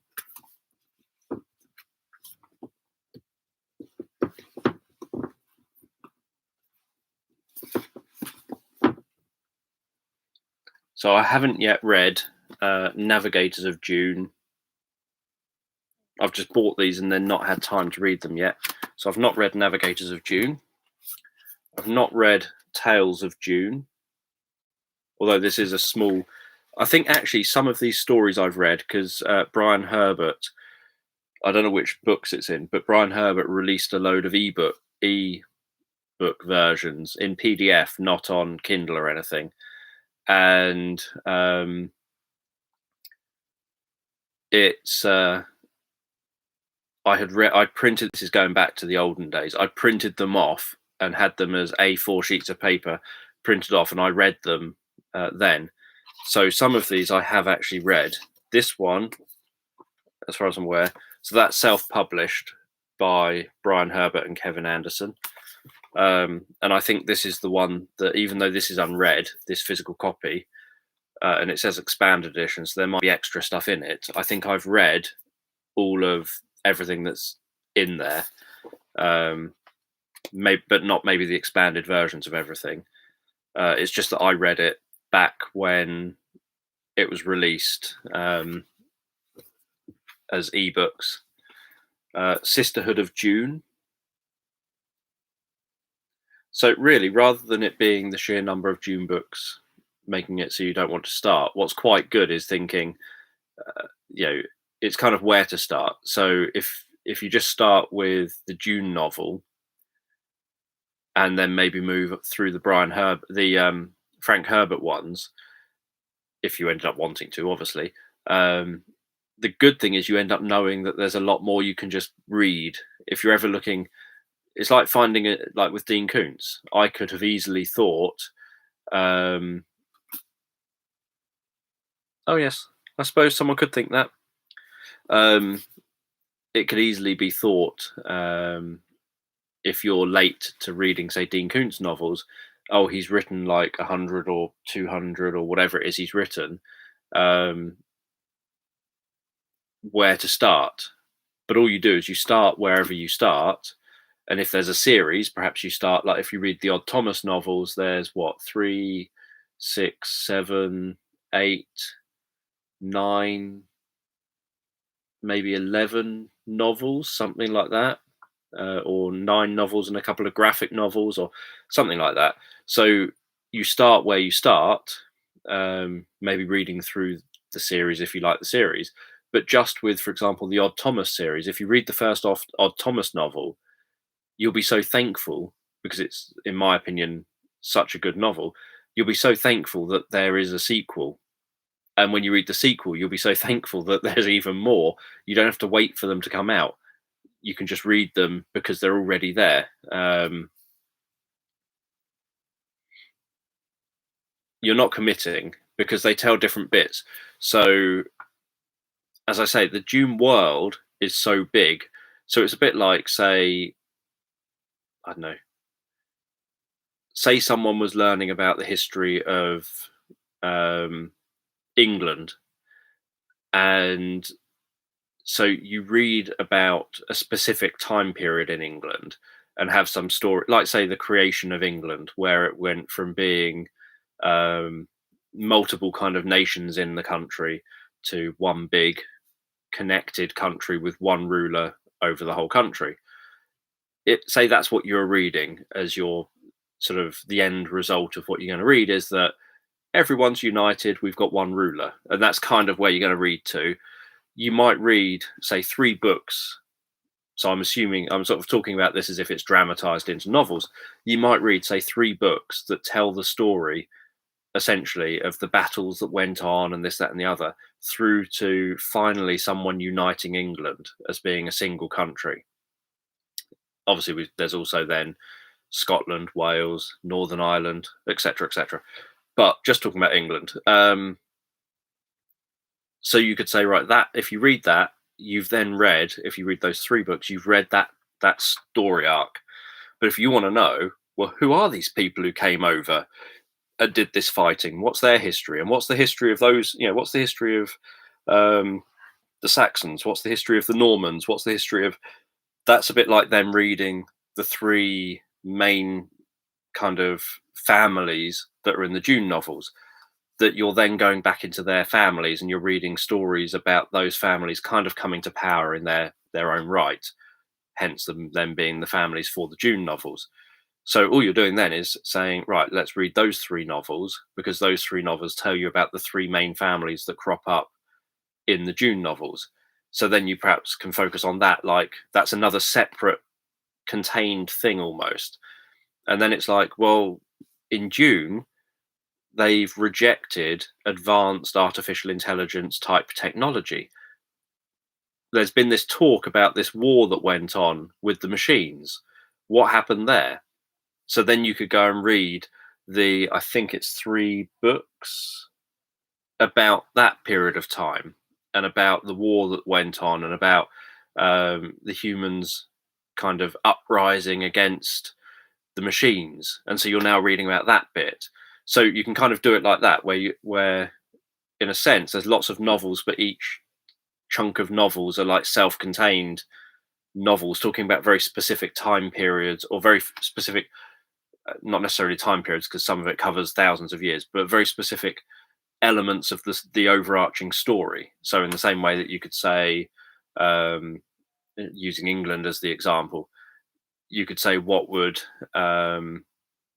yes, you can kind of follow what sparks your interest. So you could say, for example, with England, we now know how England became England. What sparked the families who led, to that creation, to the main storyline. So then you read about those families and how they came to power and came to be in the positions they were that allowed them to contribute to that main story. You then might think, well, why did they reject this? So there isn't really a technological example equivalent, but why did they reject this?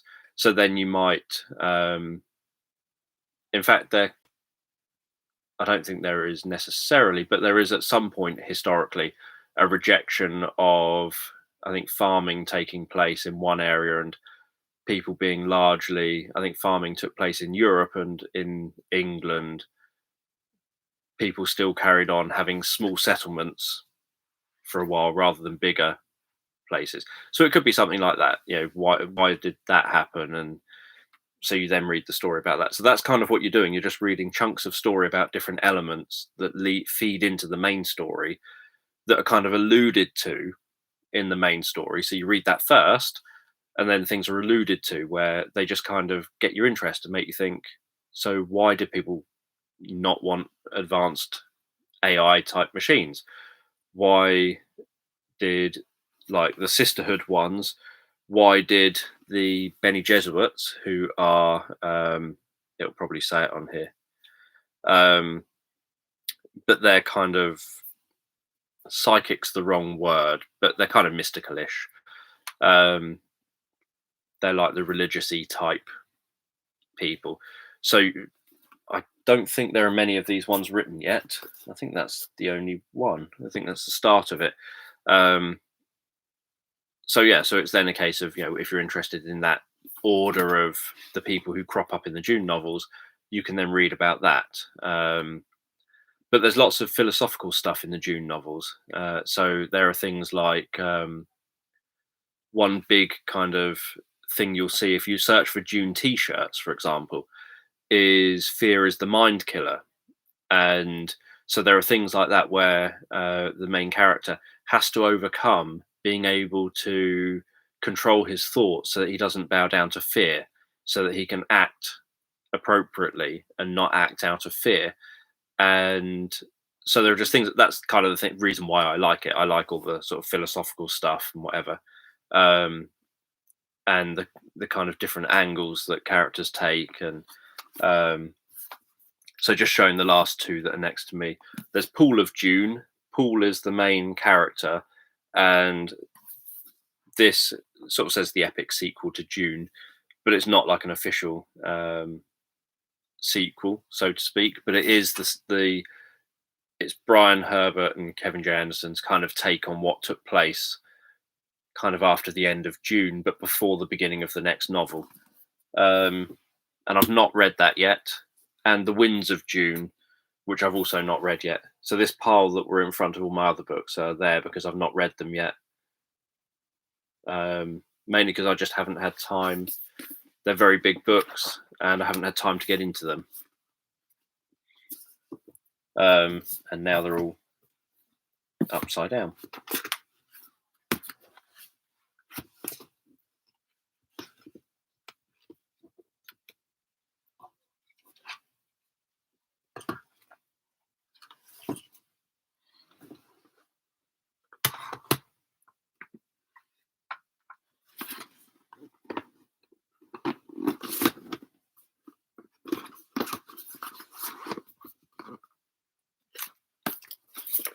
put everything back exactly as it's supposed to be, if I can.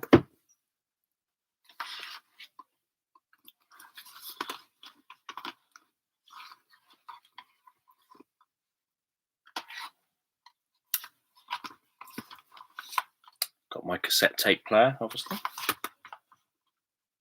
I'm always playing cassette tapes. Well, not always, but reasonably frequently, hence that being there. You walk back in at the end of that. Yes, very good philosophy and mental healthy book. I was just saying that there are things like, if you're looking up like T-shirts of June, you'll see things like "Fear is the mind killer" and stuff like that written on them. So I was just sort of explaining about that.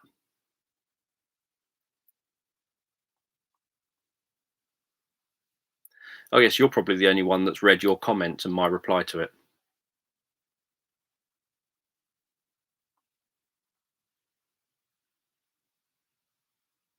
Yes, I will create them using the sleep meditation creation sessions using suggestions.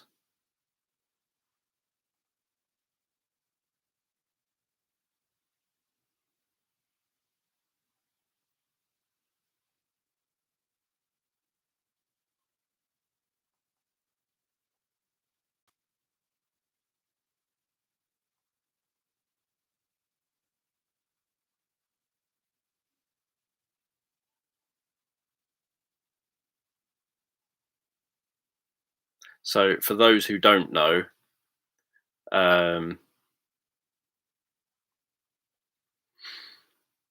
the session last night, I knew when I started that I was going to be trying to set up June, so with a D, June,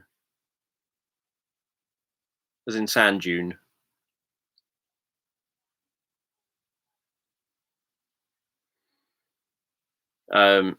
So I knew last night before I started that I was going to, or I wanted to create something that would go on to be a new world that I could tell another series of stories in, as a kind of series of individual stories. So a series of individual stories rather than necessarily a series of stories back to back.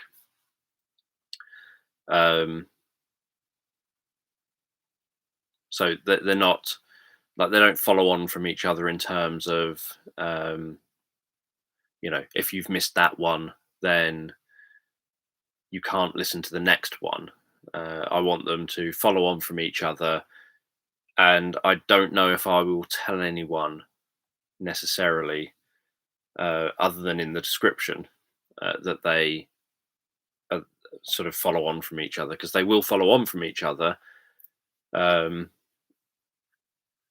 what I don't want is people to then not listen to it because they missed the previous one. So I'll probably not actually tell anyone that, as I say, other than in the description.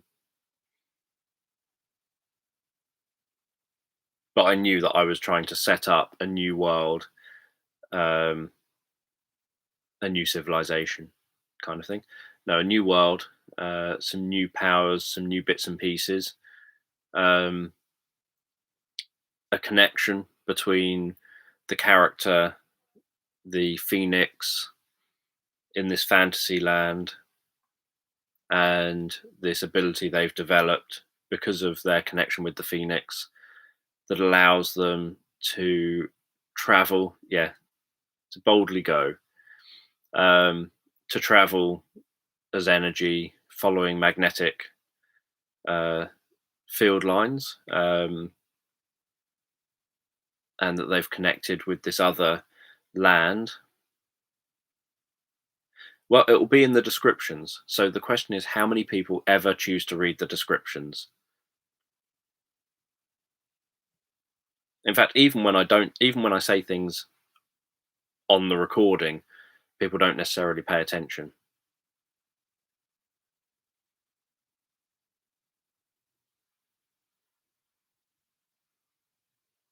But yeah, so that was really just to set up the relationship and the kind of situation where you and your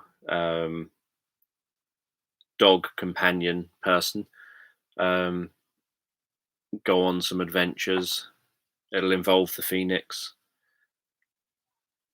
There'll be times when the other land and that ability will crop up, but times when you might have to go to a different universe and seek the help of your new friends.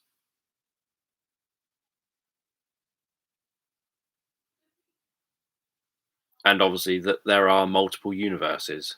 That's obviously a big point of it, that it's not in our universe, it's in another universe that has things like the fantasy forests, these sort of enchanted forests, and obviously dragons in the sky that you don't feel threatened by, as you know, because there was a dragon and you weren't threatened. You just listened.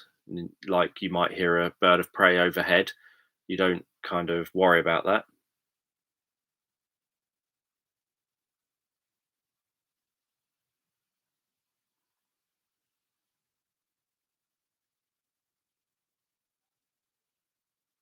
Yes, I get that. There are comments sometimes that do crop up in the live chat, kind of normally not negative, just normally asking um, why all the talk of autism or why all the talk of mental health or whatever. Yeah, maybe I should watch some more Studio Ghibli before doing more, give myself inspiration. But yeah, the idea of making the dragon brief was just to give another hint that you are in a fantasy land. This isn't just one enchanted forest that kind of has interesting plant life, etc., and animals, obviously, but that the actual world is a fantasy world. There are dragons. There was going to be a phoenix later on in it. Um, there are, lots of other creatures, fairies, and all sorts of different creatures in this land.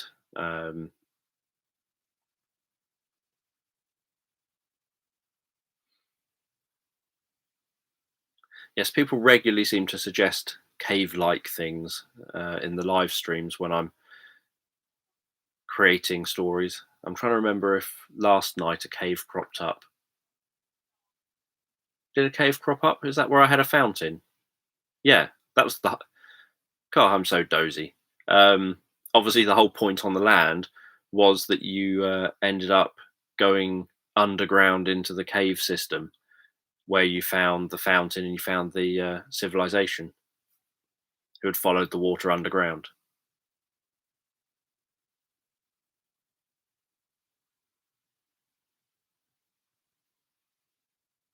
Because I quite like caves, but the caves that are in my stories are always quite large caves or friendly caves.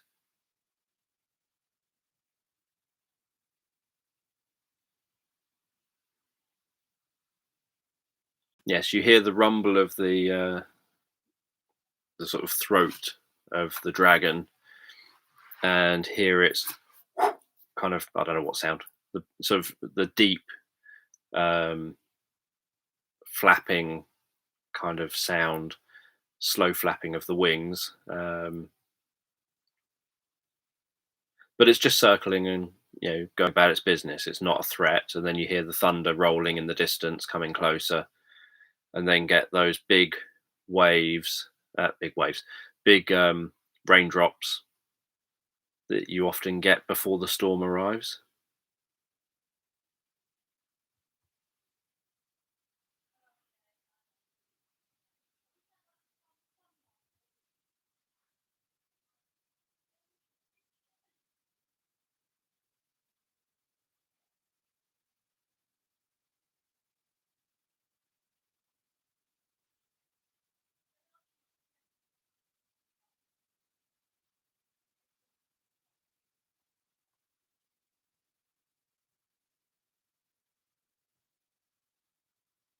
So, because the story is going to be using um, ideas suggested in the live chat, um, I don't.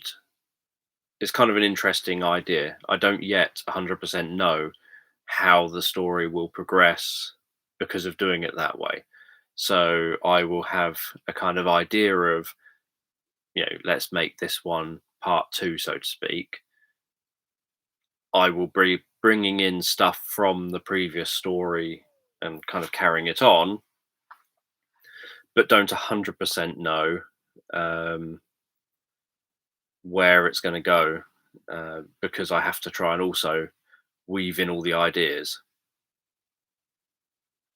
So I'll have this sort of vague plan of how the story itself will go, but obviously, so like the overarching pattern almost, but obviously it'll be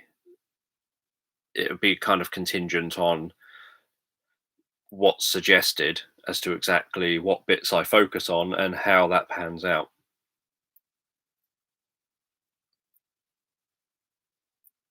Yeah, I think it would be cool as a graphic novel. But then I think that with my Dragon's Fire series, I really want that as a graphic novel. As you know, I have spoken about that before. I've got myself a drawing tablet.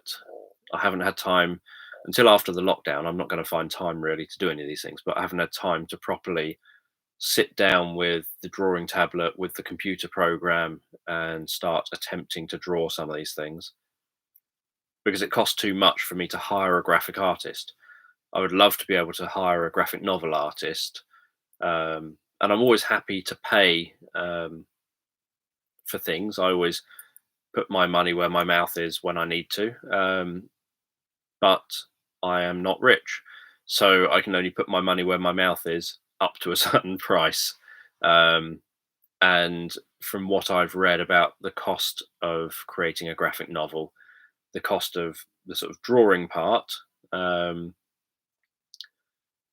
it costs more than I'm likely to be able to afford, because I'd quite like to turn my 6 Dragon's Fire stories into 6 graphic novels.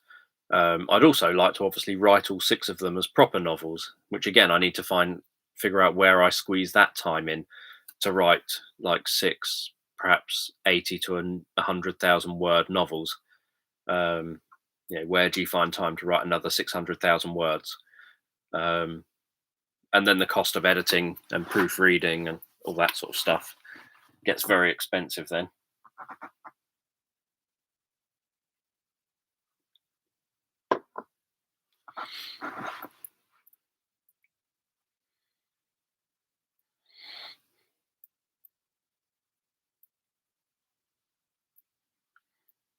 So yeah, so in the stories, the caves, so as a suggestion, it's just that caves seem to crop up quite a lot, or something about caves crops up quite a lot in suggestions from people. Transitions deepen people's state and deepen kind of hypnosis. So having a cave obviously does give you that extra transition. You can transition into the cave, and then you can transition from the cave to somewhere else.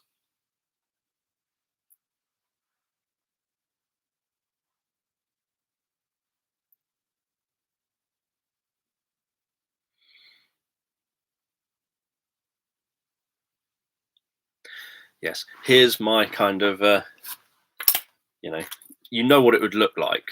It would be kind of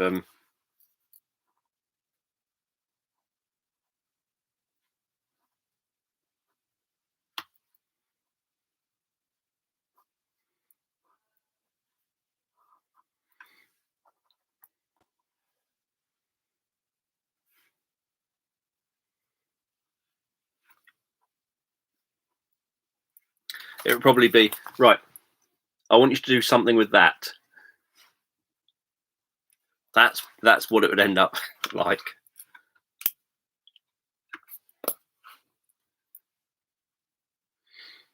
Yeah, draw a rule for Roo.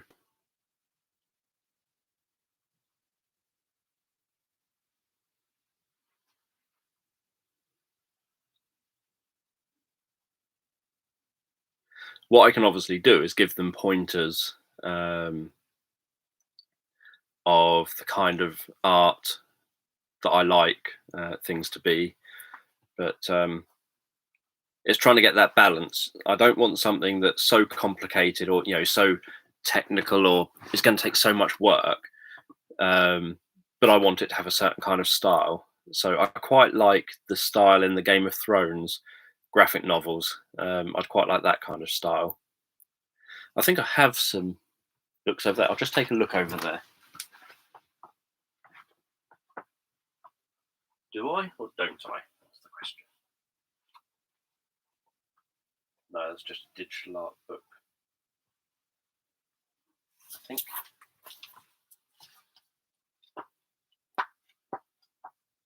No, that's not. That's just digital art. I thought I might have something that might show an idea.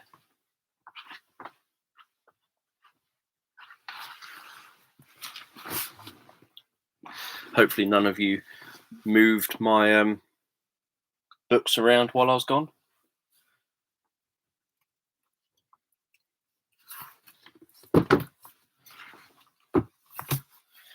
Let's see, is there anything in here?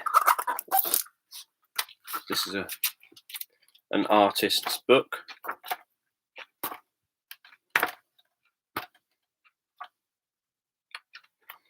I'm just seeing if there's anything in here that resembles the kind of style that I'd want. I think this might all be too over the top.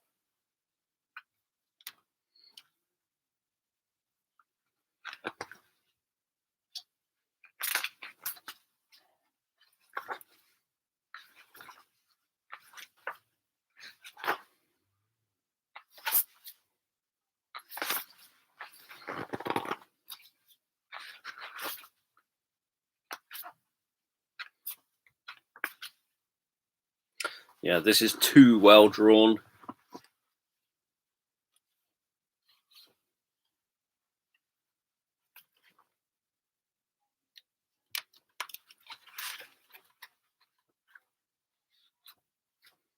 Sort of dragons and orcs and things in here are too well drawn.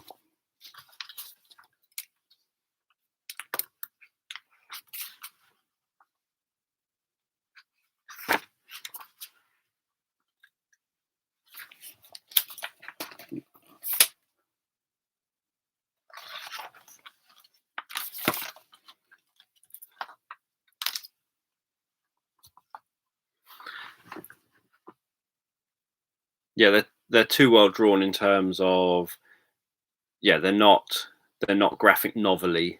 They might kind of be okay for like cover, like the cover of the graphic novel, but they're too well drawn for being in like the boxes that you'd get on a graphic novel.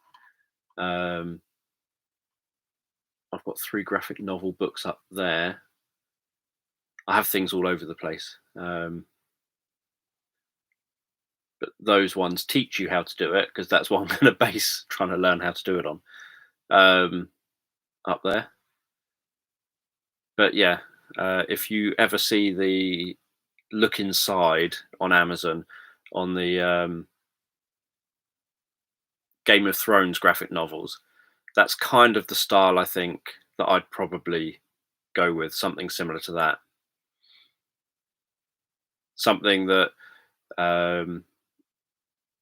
doesn't look like you've had to spend hours and hours and hours over it, but isn't so simplistic that it's like just a flat color for like a horse or something. If that makes sense. It's got to, I want it to be detailed enough, but not so over the top. Just go to the Game of Thrones graphic novel and then look inside on Amazon, and you can look inside and read and sort of look at some of the slides and some of the pages.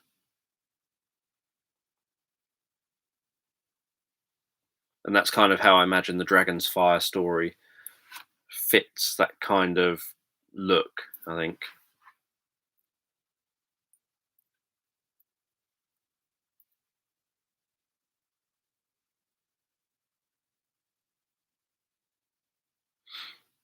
Yeah, that's something I've had trouble doing, trying to find. I've looked at different people's work, because you're trying to find someone that looks like they draw in a similar style to how you want it. But as I say, it's also the cost that for a graphic novel, you think, say it's a 100-page graphic novel. I can obviously write what would be on each page in terms of like the text and obviously there's not much text on every page, and what is being told through the boxes or something, or what is being told on that page, and but it still ends up coming out quite expensive per novel, especially when you think that you're doing 6 of them.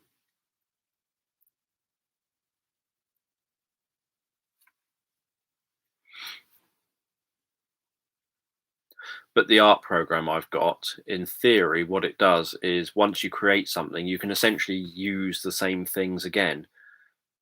So you can become, you can create things like, you could create the character, say, I don't know, Highland, for example. You could draw Highland looking forward, looking at an angle, maybe looking sideways or whatever.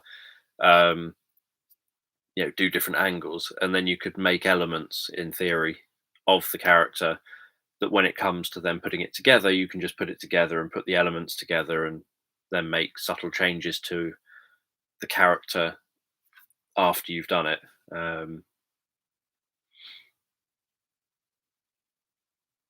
And you can also do things like, for example, say you had a scene where as there are scenes like this, where they're walking and talking, say through woodland or something, or through a path like at the end of the first one, they obviously leave the village and head off up into the hills. So if you're kind of drawing that walk, you could then essentially draw one bigger image and use bits of that bigger image as your backdrop for the different slides. So you can kind of think, right, so I'm making that big image and I'm going to have it so that the slide where they're talking there is going to be focused on that little bit of the image. And then where they talk in the next slide, it's going to be focused on that little bit of the image. And so you can then draw one image, but use different elements of that one image as the backdrop to what you're drawing over the top of it, so that you then don't have to keep thinking, right, let's draw another background for this box, and then let's draw another background for this box and another background for that box. You can think all of this is going to be done in this long scene, so let's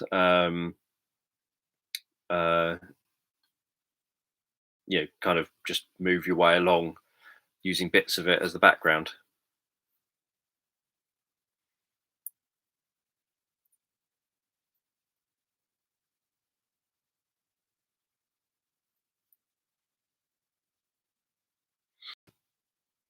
And then you can also obviously do wider shots as well. So like when it gets nearer to the volcano, it could be that you intentionally paint something that has a lot of detail in it, but it's quite a big picture. And then when it's panned right out, obviously, say in the distance, people don't see all the detail that you've painted in, but it will then work for that. But then you can zoom in and do sort of the close-ups. And so the idea of the software is that you can do layering like you can with any other photo editing type software. So because you can do layering, obviously, you can layer stuff and what have you, make it so much easier.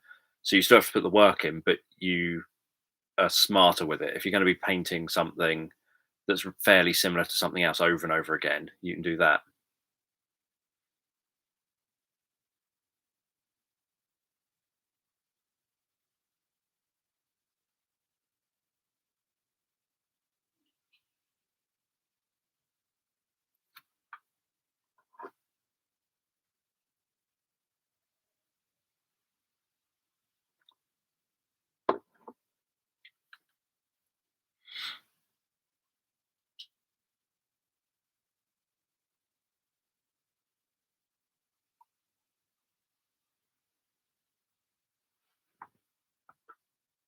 You peering in?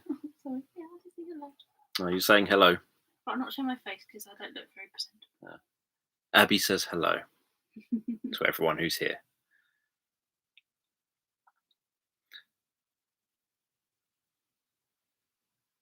What are we talking about? Books. Oh, that's not a surprise. Been talking about Beano annuals. Cool. Hello, Abby. The message comes back. Hello. Beano annuals, Dandy annuals, Desperate Dan, Dennis the Menace, Cool. the Dune novels. How is Abby? I'm okay. Abby's okay. So yeah, just been talking about books. Are you just drawing a picture on your notepad? Yeah. Have you shown that to them? Yes. Oh, why? Why have you done that? Because they said, oh, you could always draw. So if I made a graphic novel of things like my Dragon's Fire series, they suggested, oh, you could draw what could go in the slides as a kind of a rough sketch for what the artist would do. And I said, no, because this is what it would look like. Yeah, but that's what they do, though, when they do. I know. That's what cartoons do. They do very rough sketches of their storyboards. Bonnie says that she's received her Moroccan oil today. Oh, does she like Thanks it? for sharing, Abby. Like Did you like it? Or do you like it? It's very good. You might not have tried it yet. It's a very popular brand. A very popular brand, apparently. Hairdressers use it.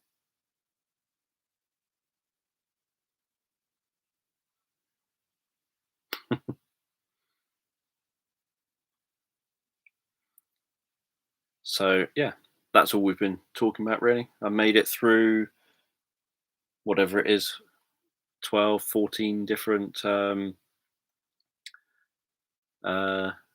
novels. You read 14 June novels? No, there's 1, 2, 3, 4, 5 I haven't read yet. What, to them? No, not to them, I I haven't. was going to say. How quick can I read? I was going to say they're very long books. What's Abby's favourite book? Romance books. Romance comedy books. Romance comedy books. Any specific one?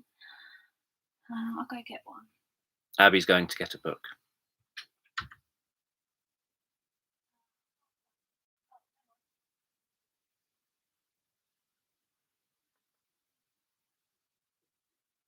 Abby's finding a book now.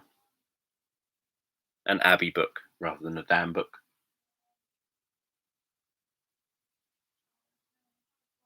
Our tumble dryer is beeping in the background as well. That's okay.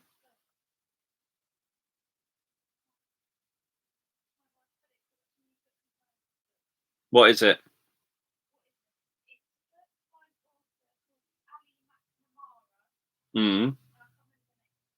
Oh.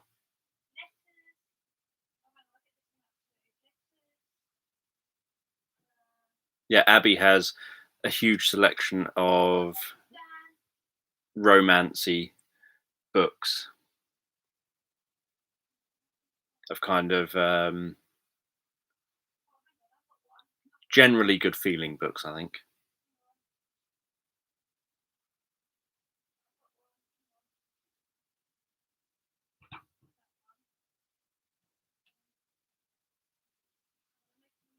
So she has all her books doubled up on shelves out in the corridor.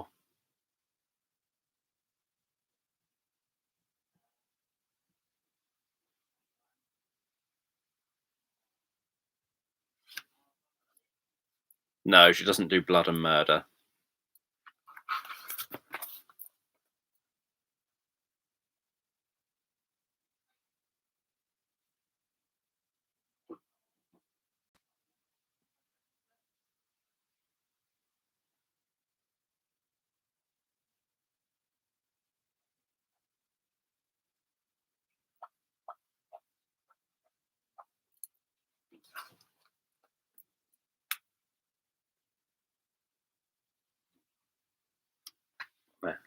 Little cat.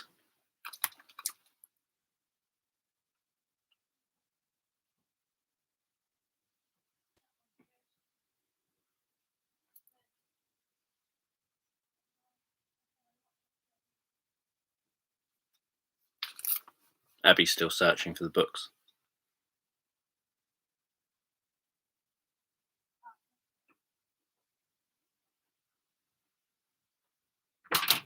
Does anybody want to know what my favourite books are? Yeah. Abby's back. These are some of my favourite books. Back again. Tell a friend. You can explain about meeting her. I can explain about meeting her. I don't know if it's a signed one. No, I was just having a look. Yeah. So these are books you like. Yeah, but There's books I like and authors I like as well. books Abby likes and authors Abby likes. So this is Giovanna Fletcher. That's her first novel, her debut novel. That's her first novel. You can probably hear. And it's one of the all her books are really, really good, but I find that her first few books are probably her stronger ones. This one, I think, is one of the better ones. So you can probably hear Abby. Sorry, you're not seeing my face because I've got bags under my eyes and no makeup on and greasy hair. So you're the one that I want. So yeah, that's by Giovanna Fletcher. But you met her. I have met Giovanna Fletcher. Tell them what you did for me. Why should I do that? Please, no one's going to be interested in I'd that. like to know this little story. Please. You can hear. Good. Good. No one's interested Please, Dan. in me meeting Giovanna Fletcher. Go on. She if anyone doesn't know who she is, she's married to Tom Fletcher, who is from McFly. Yes, she's married to Tom Fletcher from McFly. I think it's McFly, not Busted. I think it's McFly. It is McFly. Yes, McFly. Yes. Yeah. So I don't know which book it was, but Giovanna Fletcher was doing a signing in Southampton, and I'm not a person. I don't like crowds. I don't like people. And Abby was working, so without telling Abby, I don't think I told you. No, I think you did. So without telling Abby, I went to Southampton while Abby was working, joined the horrible queue to meet Giovanna Fletcher to get a signed book for her, and was literally about a foot taller than nearly everyone else in the queue, and was the only male in the queue. And people would keep coming past, which really annoyed me. People kept coming past saying, oh, what's everyone queuing here for? It's like, literally, there are hundreds of girls in this queue. Can you not ask one of them? Why come to me to ask me what we're all queuing for? So I waited in the queue, got all the way to the front, obviously got the signed book, and then gave Giovanna Fletcher a list of questions that I wanted her to read. I think, was it your birthday or anything? I don't remember what it was, actually. Don't know. For whatever reason, I thought it would be good if for Abby's blog, she could have an interview with Giovanna Fletcher.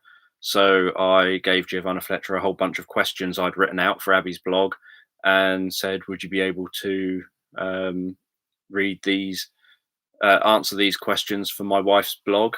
And then obviously I chased her up over the next couple of days, and she then sent Abby because I said this will be a nice surprise for Abby if she doesn't know that I've done this, and then one day she just suddenly gets an email from Giovanna Fletcher with interview questions and interview answers out of the blue for her blog. So yeah, so they we did that. go to my blog, and I think if they just search for like Giovanna Fletcher, they should find the post. Yeah, so if you search on Abby's blog, which is abbychic.com. Yeah, ABBIECHIC. Yeah. ABBIECHIC.com. I can write it in here, apparently. Typing doesn't work if I don't actually click to where to write. Yeah, they probably just need to find the search bar option. If not, I can find the link and share it. So over on Abby's blog, she has got, if you just search in the search box, her interview. Next one. Oh, maybe that makes sense why. Next one. This is more to do with the author and the series of the I Heart books I like. But that's not signed. No. Next one, I Heart Christmas. But it's the whole series. There's a whole series of I Heart books by Lindsay Kelk. Yeah, so it starts at I Heart New York, and there's 5 or 6 different stories that go in chronological order with the character. But I just really like this character because she's very normal, very down to earth, very almost like a Bridget Jones style character. There you go. That's good. Well done. There's a bunch of them. I really love Lindsay's writing style. It's very, very relatable. I feel like the character could be my friend. I feel like I really relate to the character. And I've met Lindsay a couple of times as well at book signings, and she's very, very nice. Yes, we've met a number of Abby's authors that she likes. They're all very, very friendly people. Yeah, they're all really, really nice. And met Marion Keyes, met Lindsay Kelk, met Jill Mansell, Giovanna Fletcher, met Jill Mansell, all sorts of authors. yeah, Paige Toon. Yeah, Paige Toon. This one is a debut novel. She's only got, that's her first book, and she's only since recently released a second book. But I really like this because I love the storyline. Don't want to give too much away. Pink pages. I don't want to give too much away, but it's about a lady replying to an ad that she sees in the Metro, or equivalent to the Metro, and about won't she get with a guy that's in connection with the ad. Again, quite relatable as well because it's set in like current day. This one, I had to throw that one in. Now, all of you've probably read this already. If you haven't, I don't know what's wrong with you. But this is a true story. This is the true one, isn't it? Yeah. Yeah. This is the sort of autobiographical true story. Bob! A street cat named Bob. Little Bob! You can go and follow Bob as well. He's so cute. So a street cat named Bob. He is so cute. I read that book in the weekend when we were in Poland because I literally had nothing else to do. So I literally sat there in the hotel room and I read the whole book. I mean, it's not overly that long, but I read it and I just love the fact that it's a true story and it's, you know, it's a really uplifting story. And Bob is very, very cute. And I just wish that I'd kind of, when I had the opportunity to go to London or something, I could have potentially met him if I found where they were. Not that he's a... It's not a sad animal. No. It's a very, very happy thing. Yeah. He's not a... He's... A Street Cat Named Bob is about James. a homeless man who ends up with a cat who befriends him and they become best friends. And the cat... This cat, almost like... I don't know, there's something different about this cat. It just has this attitude that it's not afraid of living in a city and is very adaptable to its environment, which helps it, helps James out a lot. But there's other books in here, and there's also a film that's come out based on the book as well. If you don't want to read the book, you can watch the film instead. Oops. Yeah. This one is another popular author that people may or may not heard of. She, her first novel in this series was made into a film. I can't remember what it was called now. But the girl becomes a carer for a guy who's in a wheelchair, and he passes away. But they end up forming a relationship. And he seems rather a bit. I haven't seen the film, but I've heard that he comes across as quite not a very nice character. But she manages to sort of like make him mellow out a bit. And builds a relationship with him. But this I really enjoy because this is, I think, the last book in the series, but it's really well written. And as I hadn't read anything previous to those books, I still felt I could really understand the whole storyline and what the character is about. And I think, I just think that was a really well written book. And this is one of my favourite books. This is one of Abby's favourite books. Yeah, that's one I definitely would recommend. Ali McNamara. And let me just take a different one.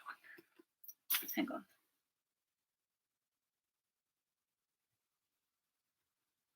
Oh, hang on, is it the right one? They've all got very similar names and similar covers. So I was worried that hang on, does it start? So that's something I find is the problem with modern books. Predominantly, actually, the sort that Abby reads. Yeah, it is. That they often have a similar cover. This one almost spans like... What I like about this book is, even though it's not that long, it spans a number of... They're joking. What is it? Oh, I ever thought of being a game show model. You can, but yeah, there you go. Yeah. You model it. It spans like about 3 decades. So it starts when the character's younger. Letters from Lighthouse Family. And... No, Lighthouse Cottage. Yeah, and it's really well written because it really well covers...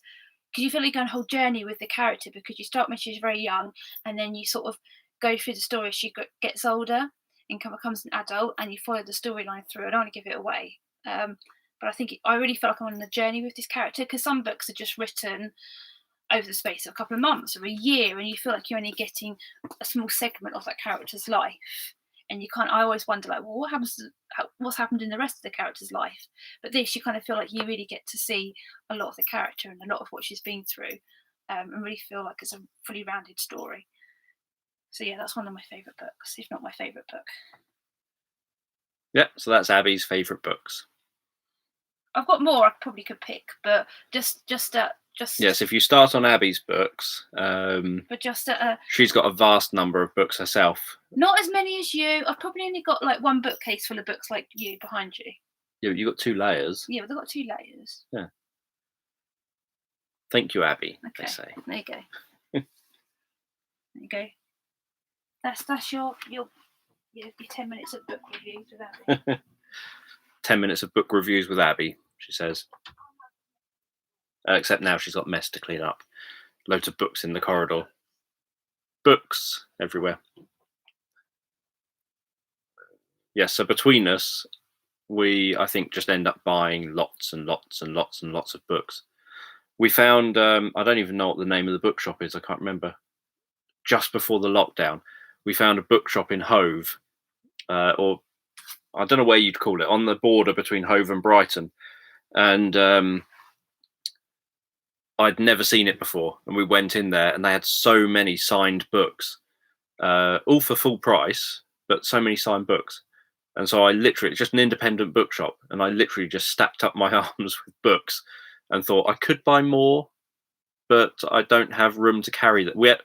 We actually, this was the beginning of us going out shopping. So this was like, we've arrived in Hove, walked from Hove to Brighton, and literally we haven't even got to Brighton where we're going to do the shopping, like whatever we're going to buy, if we buy anything.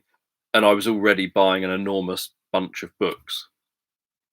So I've got loads and loads of signed books at that point from lots of different genres. That was quite nice. And I think I got some that Abby wanted as well. So it's like, it's got a basement of books and a main shopping area up top of books, just literally crammed with books.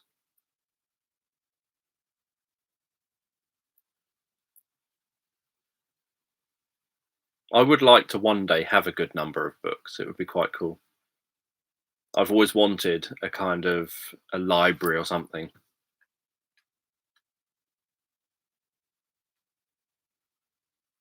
Yeah, that is often the problem.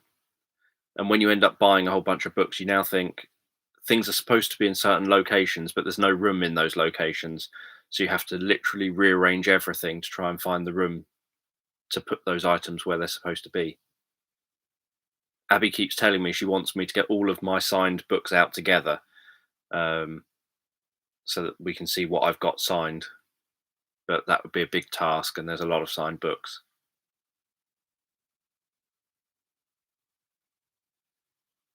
Some not really worth much, others probably worth a lot more.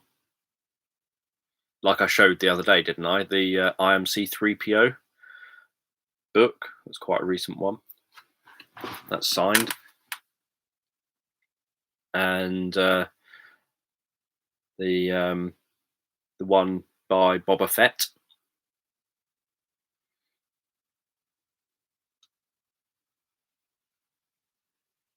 Who's now going to be back on TV potentially, but not the same actor. Not Jeremy Bulloch.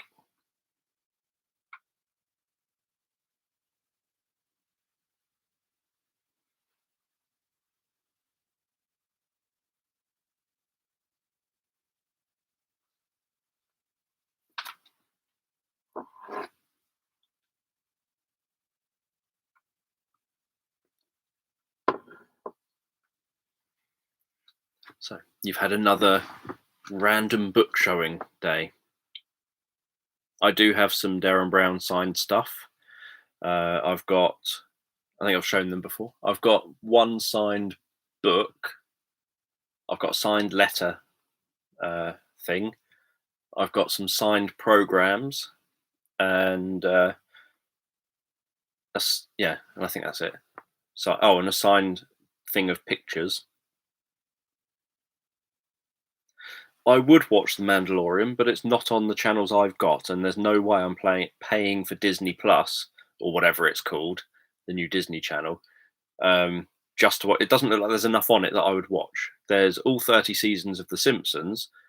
I'd probably watch them, but I like Simpsons at the right time. So just because I could watch them in my own time doesn't really do it for me. I want to watch it at the right time of the day. There's a certain time when Simpsons is on TV. That's when I want to watch it. So there are things that I'd probably watch, but not enough that would warrant me spending more money. When between us, I've got Amazon Prime, I've got Now TV. So these are prescription subscription services over here. Now TV, Amazon Prime. Abby has got Netflix. I don't really want us to end up getting even more when we already pay more than our TV license just on these streaming services.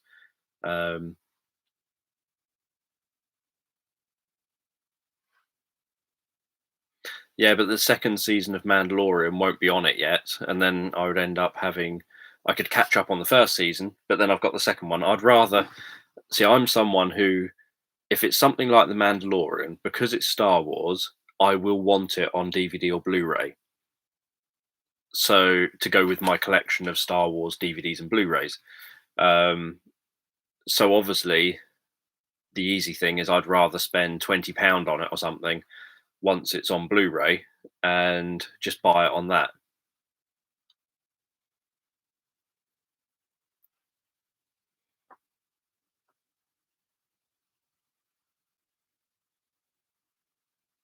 Because I quite like my own box sets, like things that I actually physically own if I like it. I imagine they will bring it out on DVD eventually because they'll want to make extra money. They'll probably bring it out on DVD once they release the second season. So my view is that the difficulty with there's lots of difficulties with streaming services, but in the olden days, which many of us remember these olden days, they're not that old. You used to be able to do something where you could record your programs that you liked. So you'd watch TV and you'd record onto a video cassette the programs that you liked on the TV, and you'd know, oh, I've got them all to keep. So I remember back in the 1990s, I recorded every single Airwolf off of the TV on a Saturday afternoon, every single Knight Rider off of the TV, every single Sequest DSV off of the TV, every single A-Team off of the TV, every single Quantum Leap off of the TV, every single Star Trek Next Generation off of the TV. Literally, if I liked a series, every time that was on, I would record those off of the TV. Cool. I would probably attempt to take photos.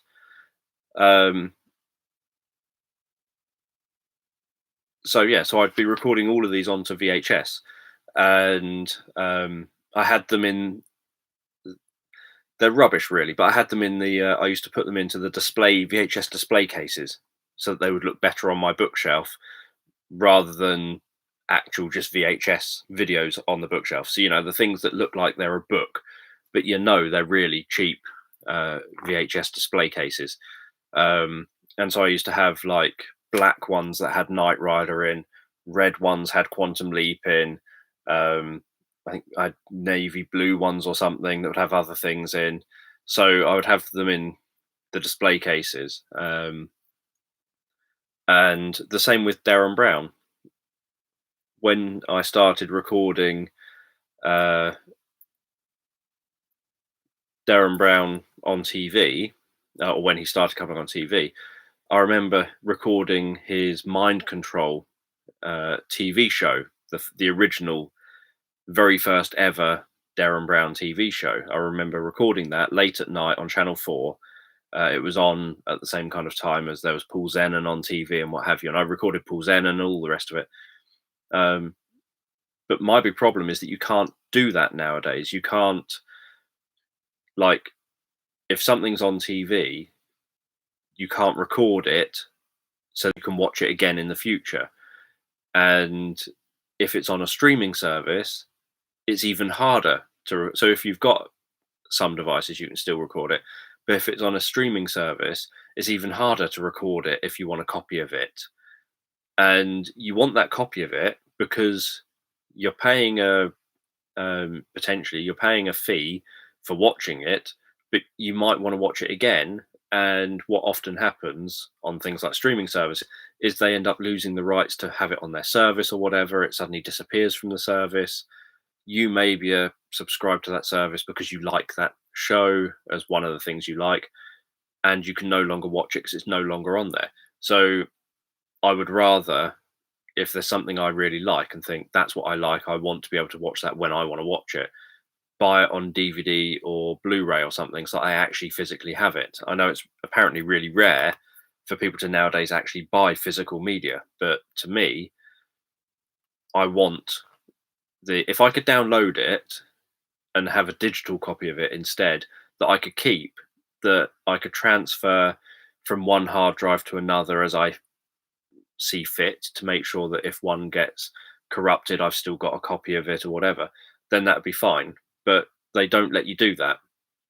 If you copy it, say, if you download something, normally it's encrypted to one device or one service or something, and you can't end up like just watching it. You can't just like download in the same way that you can download an MP3, drop it onto a hard drive and use that whenever you want, and put it on as many devices as you want. You can't do that with films and things or TV programs. So if they would do that, then I would be perfectly fine with it. If it was like, you can download it for personal use and it's not encrypted to a device, like for example, my TV or both of my TVs record TV onto an external hard drive if you want, but they encrypt that recording so that it only works on that TV. They encrypt the hard drive itself to the TV so that you can only record onto that hard drive from the TV. You can't use the hard drive for anything else. And you can only watch things off of the hard drive on that specific TV that it was recorded on.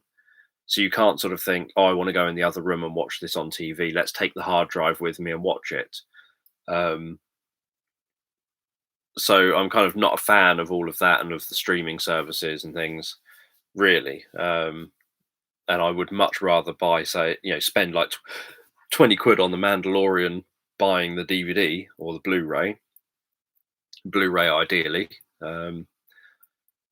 But I'd rather do that and have just 20 quid spent as a one-off lump sum for that one series than say £5.99 a month or whatever it is. And then 4 months later, I've spent more than the cost of the DVD, and yet I don't watch any of the other programs on the service.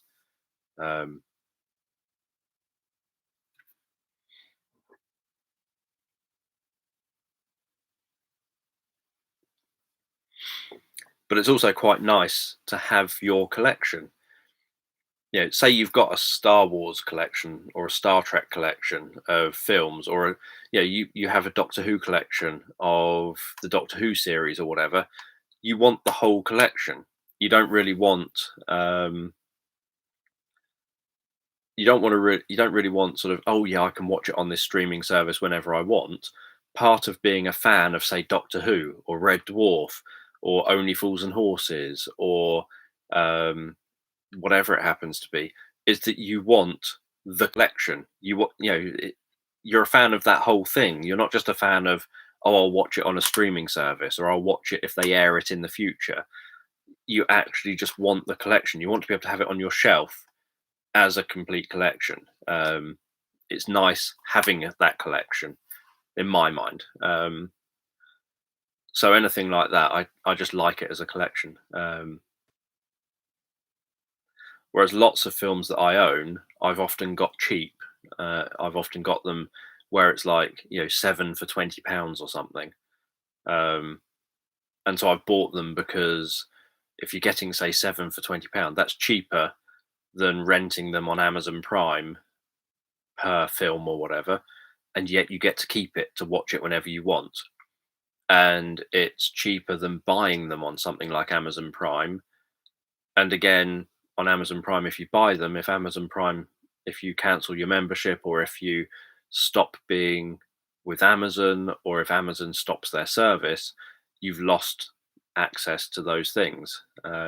Whereas if you've bought them physically, you can watch them. You can also then lend them to your friends if you think, oh, you really got to check out this film. Um, and you've paid less than renting them. So why would you not just buy the physical copy? Um,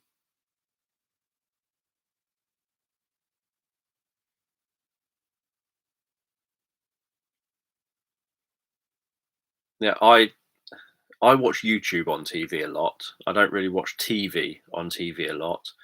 Um, but Abby and myself don't do cinema really. So there are very limited selection of films that I will intentionally go to the cinema and watch. That's films that are going to be big and dramatic, that I think I really want to see this in a cinema to try and have that big dramatic feel to it.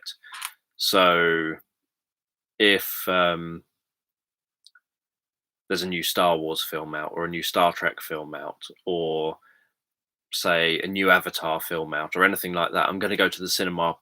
Avatar, I probably wouldn't go to the cinema to watch it because I didn't like that film enough to do that.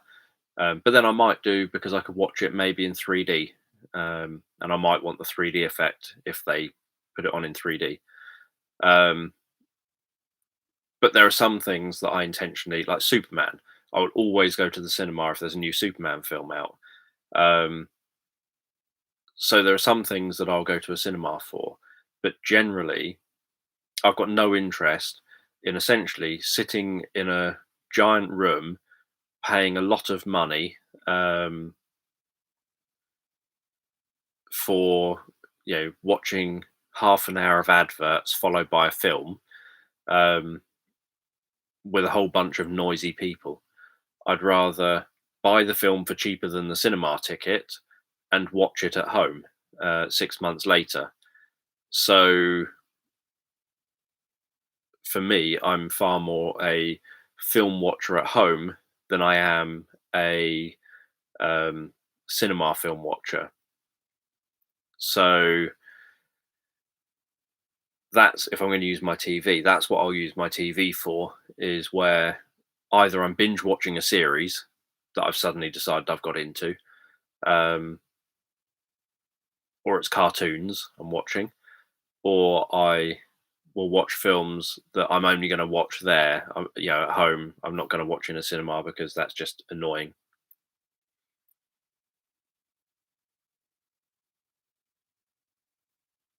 Don't think I've heard of Umbrella Academy, as far as I'm aware.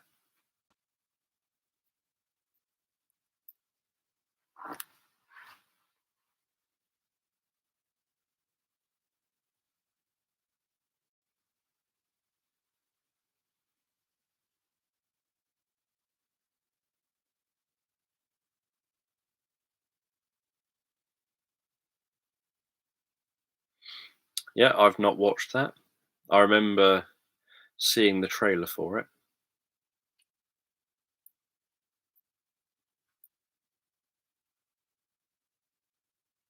Abby will. What's interesting is that Abby pays for Netflix, I pay for Amazon Prime, and we find that oddly, I naturally go to Amazon. I can access the Netflix if I want because it's on the TV or whatever, but I naturally never go to Netflix because I don't see it as mine. And Abby almost never goes to Amazon Prime or Now TV. But she'll find films and things on Netflix that she'll just end up watching, and I'll find films and things on Amazon Prime that I'll end up watching.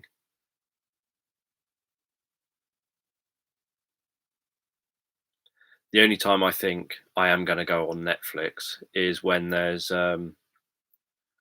Star Trek or something on there.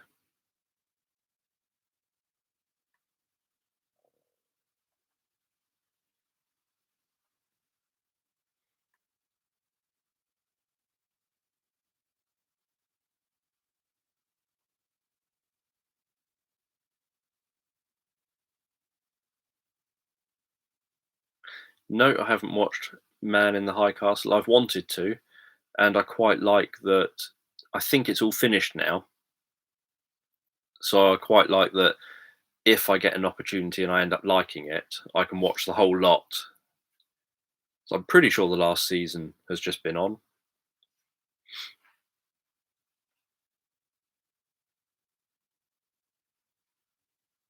I find myself watching lots of on Amazon Prime. I ended up recently watching through all of the subtitled Ip Man TV series. There's like there's not all of them there, but what's there I've watched. There's like 3 seasons or something on there, and I think there was 4 seasons or something that were made. So it kind of ends on a cliffhanger because it's waiting for the next bit. I recently obviously watched the most recent series of The Expanse. The second that was on there, I obviously just went and watched it. So I like The Expanse. Look Who's Back. Don't think so. Oh, no, but I've seen the reaction to it.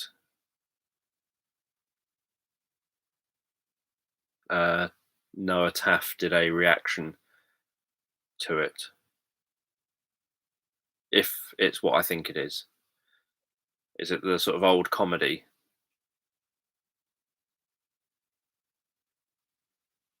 If it's not the old comedy, then I haven't.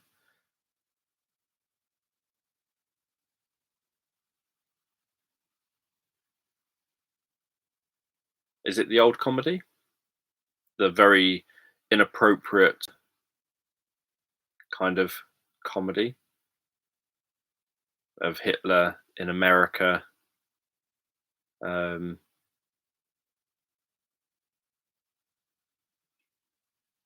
no, then I haven't watched it. I thought you were talking about the comedy that where Hitler is living in America.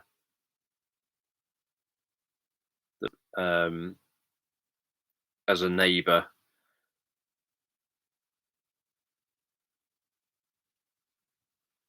No, I've not seen that series.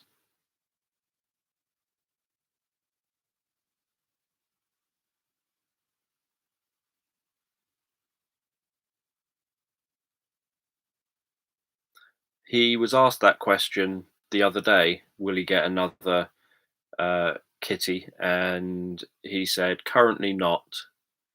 He just passed yesterday. It was his 1000th Twitch stream in a row. So he'd streamed on Twitch for 1000 days in a row. So he did a 12-hour stream. So part of why I never got my sleep meditation for tonight edited until after I did the live video with you lot here last night was because I was Abby and myself were watching a lot of his live stream and sort of interacting in his 12-hour 1000th live Twitch stream. So yeah, we both sort of donated him some money and whatever and tried to support him and say, keep it up.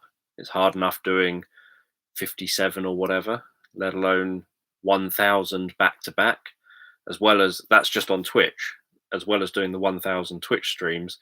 He every single day does a kind of well-being, him trying to keep fit and healthy YouTube video. He does a weekly reading your comments video. He does I think every 3 days a reaction video. He does every week, I think it is, he does do probably this long or longer. He frequently does like 12-hour streams and things, not like every day or anything, but yeah, he'll frequently end up doing like 12-hour streams. But he's always on for many hours when he does it. or nearly always on for many hours. If he's got something on, he might come on just for like an hour or something. And if he's had an off day, he might come on for just essentially like 20 minutes or 30 minutes just to kind of have a bit of a chat, but also to then kind of say that he's not really up to carrying on doing too much that day. But yeah, he's done, I think, some 24-hour streams. I think has done one 24-hour stream and regular 12-hour streams. So yesterday he did a 12-hour stream. It finished at 4 a.m. UK time last night. Well, this morning. So I missed the end of it. But he did things like playing a marbles game, reading some of his playing games that he's played across those 1,000 streams. So he spent 12 hours playing like 1 hour of one thing, and then the next hour he would do something else that he's done regularly on his stream, and then next hour he did something else, and he did that like across the 12 hours. And lots of people were so supportive of him and so kind to him. And he was saying in his video this morning, which you can obviously go and watch. You can watch his well-being video, his kind of keeping fit video from this morning. He talks about it, where he talks about how good the stream was, how supportive everyone is, etc. How it's been that was his favorite stream and all the rest of it. And Abby, I think, is watching him now, probably. But yeah, so, and he also does his, I think, once a week or something, his TAF 316 reviews, where he's been reacting to the Marvel Cinematic Universe. So the first phase of that, he's been working through reacting to all of those films one at a time. So he's done like the Hulk, Iron Man 2, the first Avengers film, Captain America, etc. He's also reacting to all of the King Kong films from the very first King Kong film.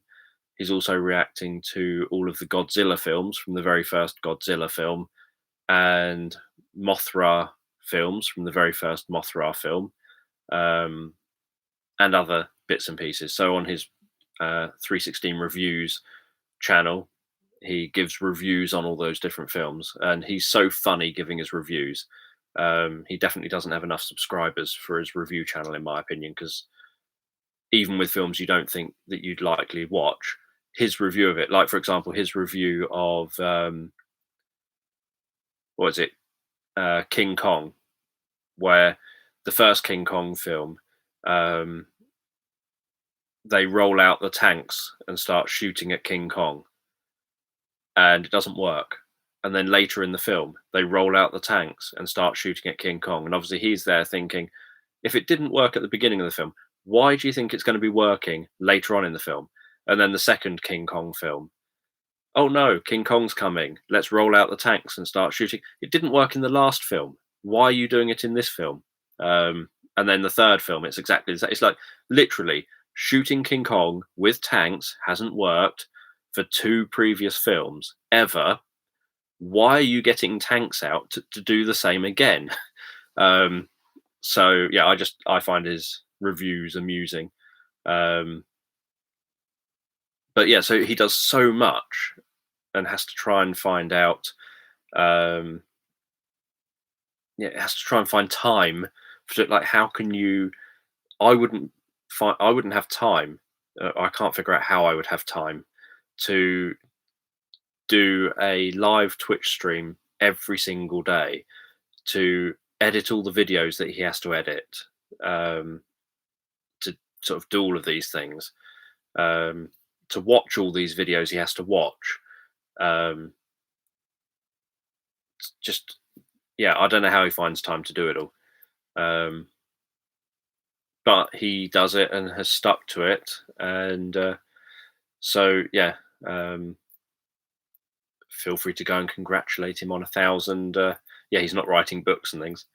Feel free to congratulate him on his 1,000 Twitch streams. But yeah, his latest video this morning was talking about last night's well, last night to me, it ended at 4 a.m. Twitch stream and how well it went.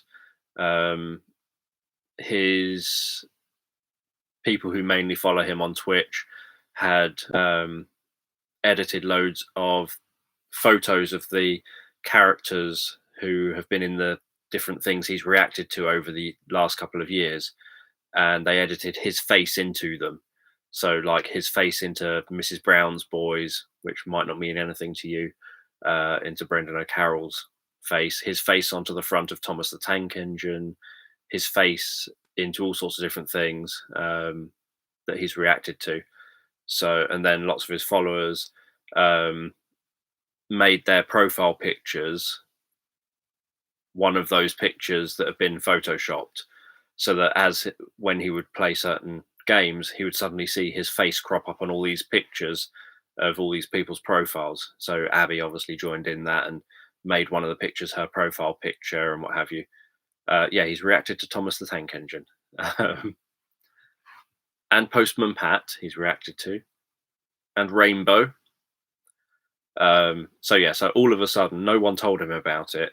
He's playing the marbles game where when he hovers over different marbles rolling down, he can see a little box that shows who that person is, who's that marble. And he suddenly saw his own face, like in different poses. But they also did some other funny ones. So they did things like the famous kind of Sistine Chapel painting. They put his face on there and put his face on Jesus at the Last Supper, and so all different kind of things like that, just to make him laugh. So he really enjoyed that, and I like that he has a good community kind of there. I think it was a guy called Rob, who I think is a British person, who is one of his kind of Twitch viewers.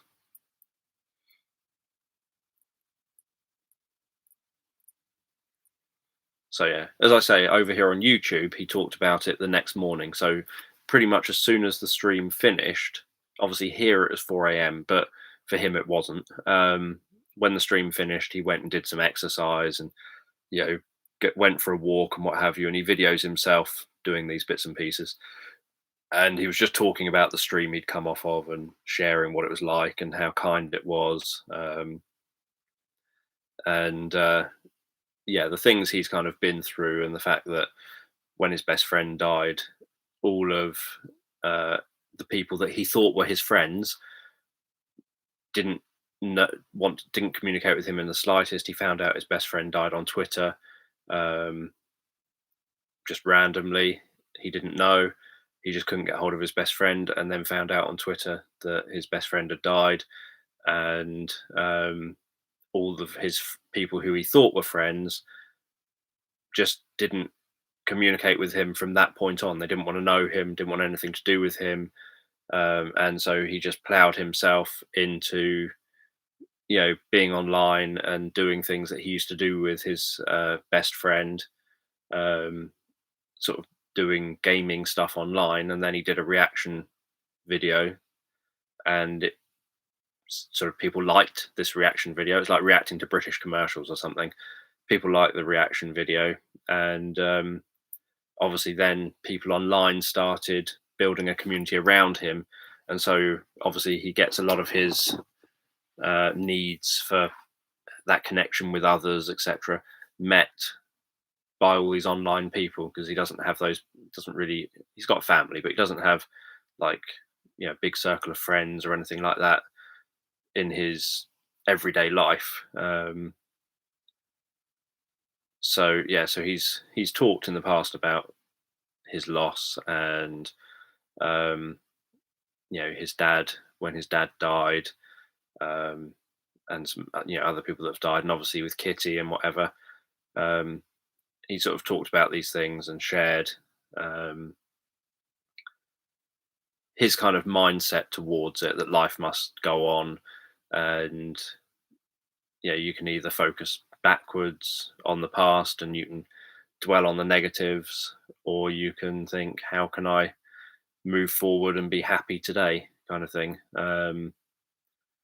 And sometimes he'll make a video where he's obviously had a bit of a bad day or something. But generally, it's nice to see that sort of community around him. Yeah, I assume he does it all full time. There's no time for him to do anything else.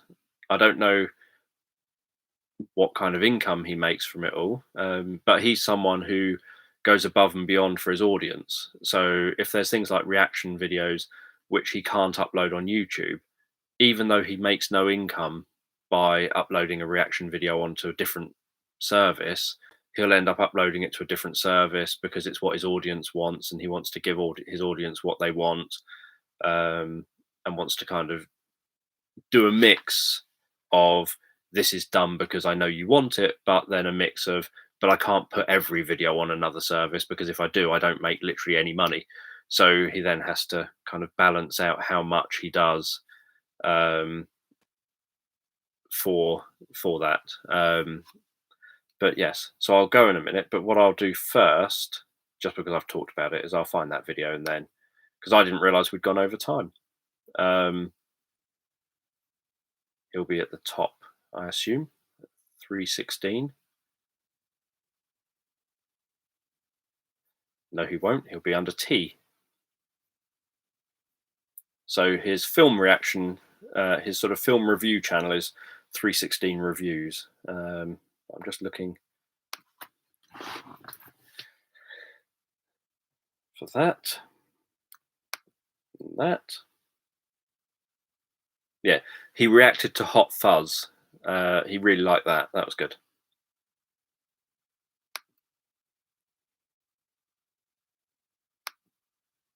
Let's make sure that stays quiet.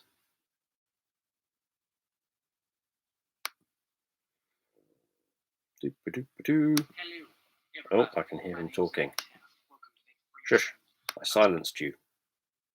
There, you're silenced. So, yeah, so he reacted to Hot Fuzz. He posted that, I think, yesterday.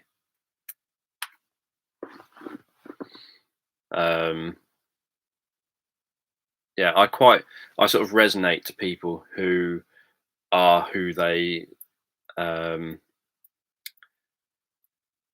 yeah, who kind of just are who they are, rather than being different people. So, yeah, but who doesn't like Hot Fuzz? It's a very good film. So anyway, it's gone 3 hours. So I will go now. I've just shared a link to his video from this morning where he's kind of talking about it all.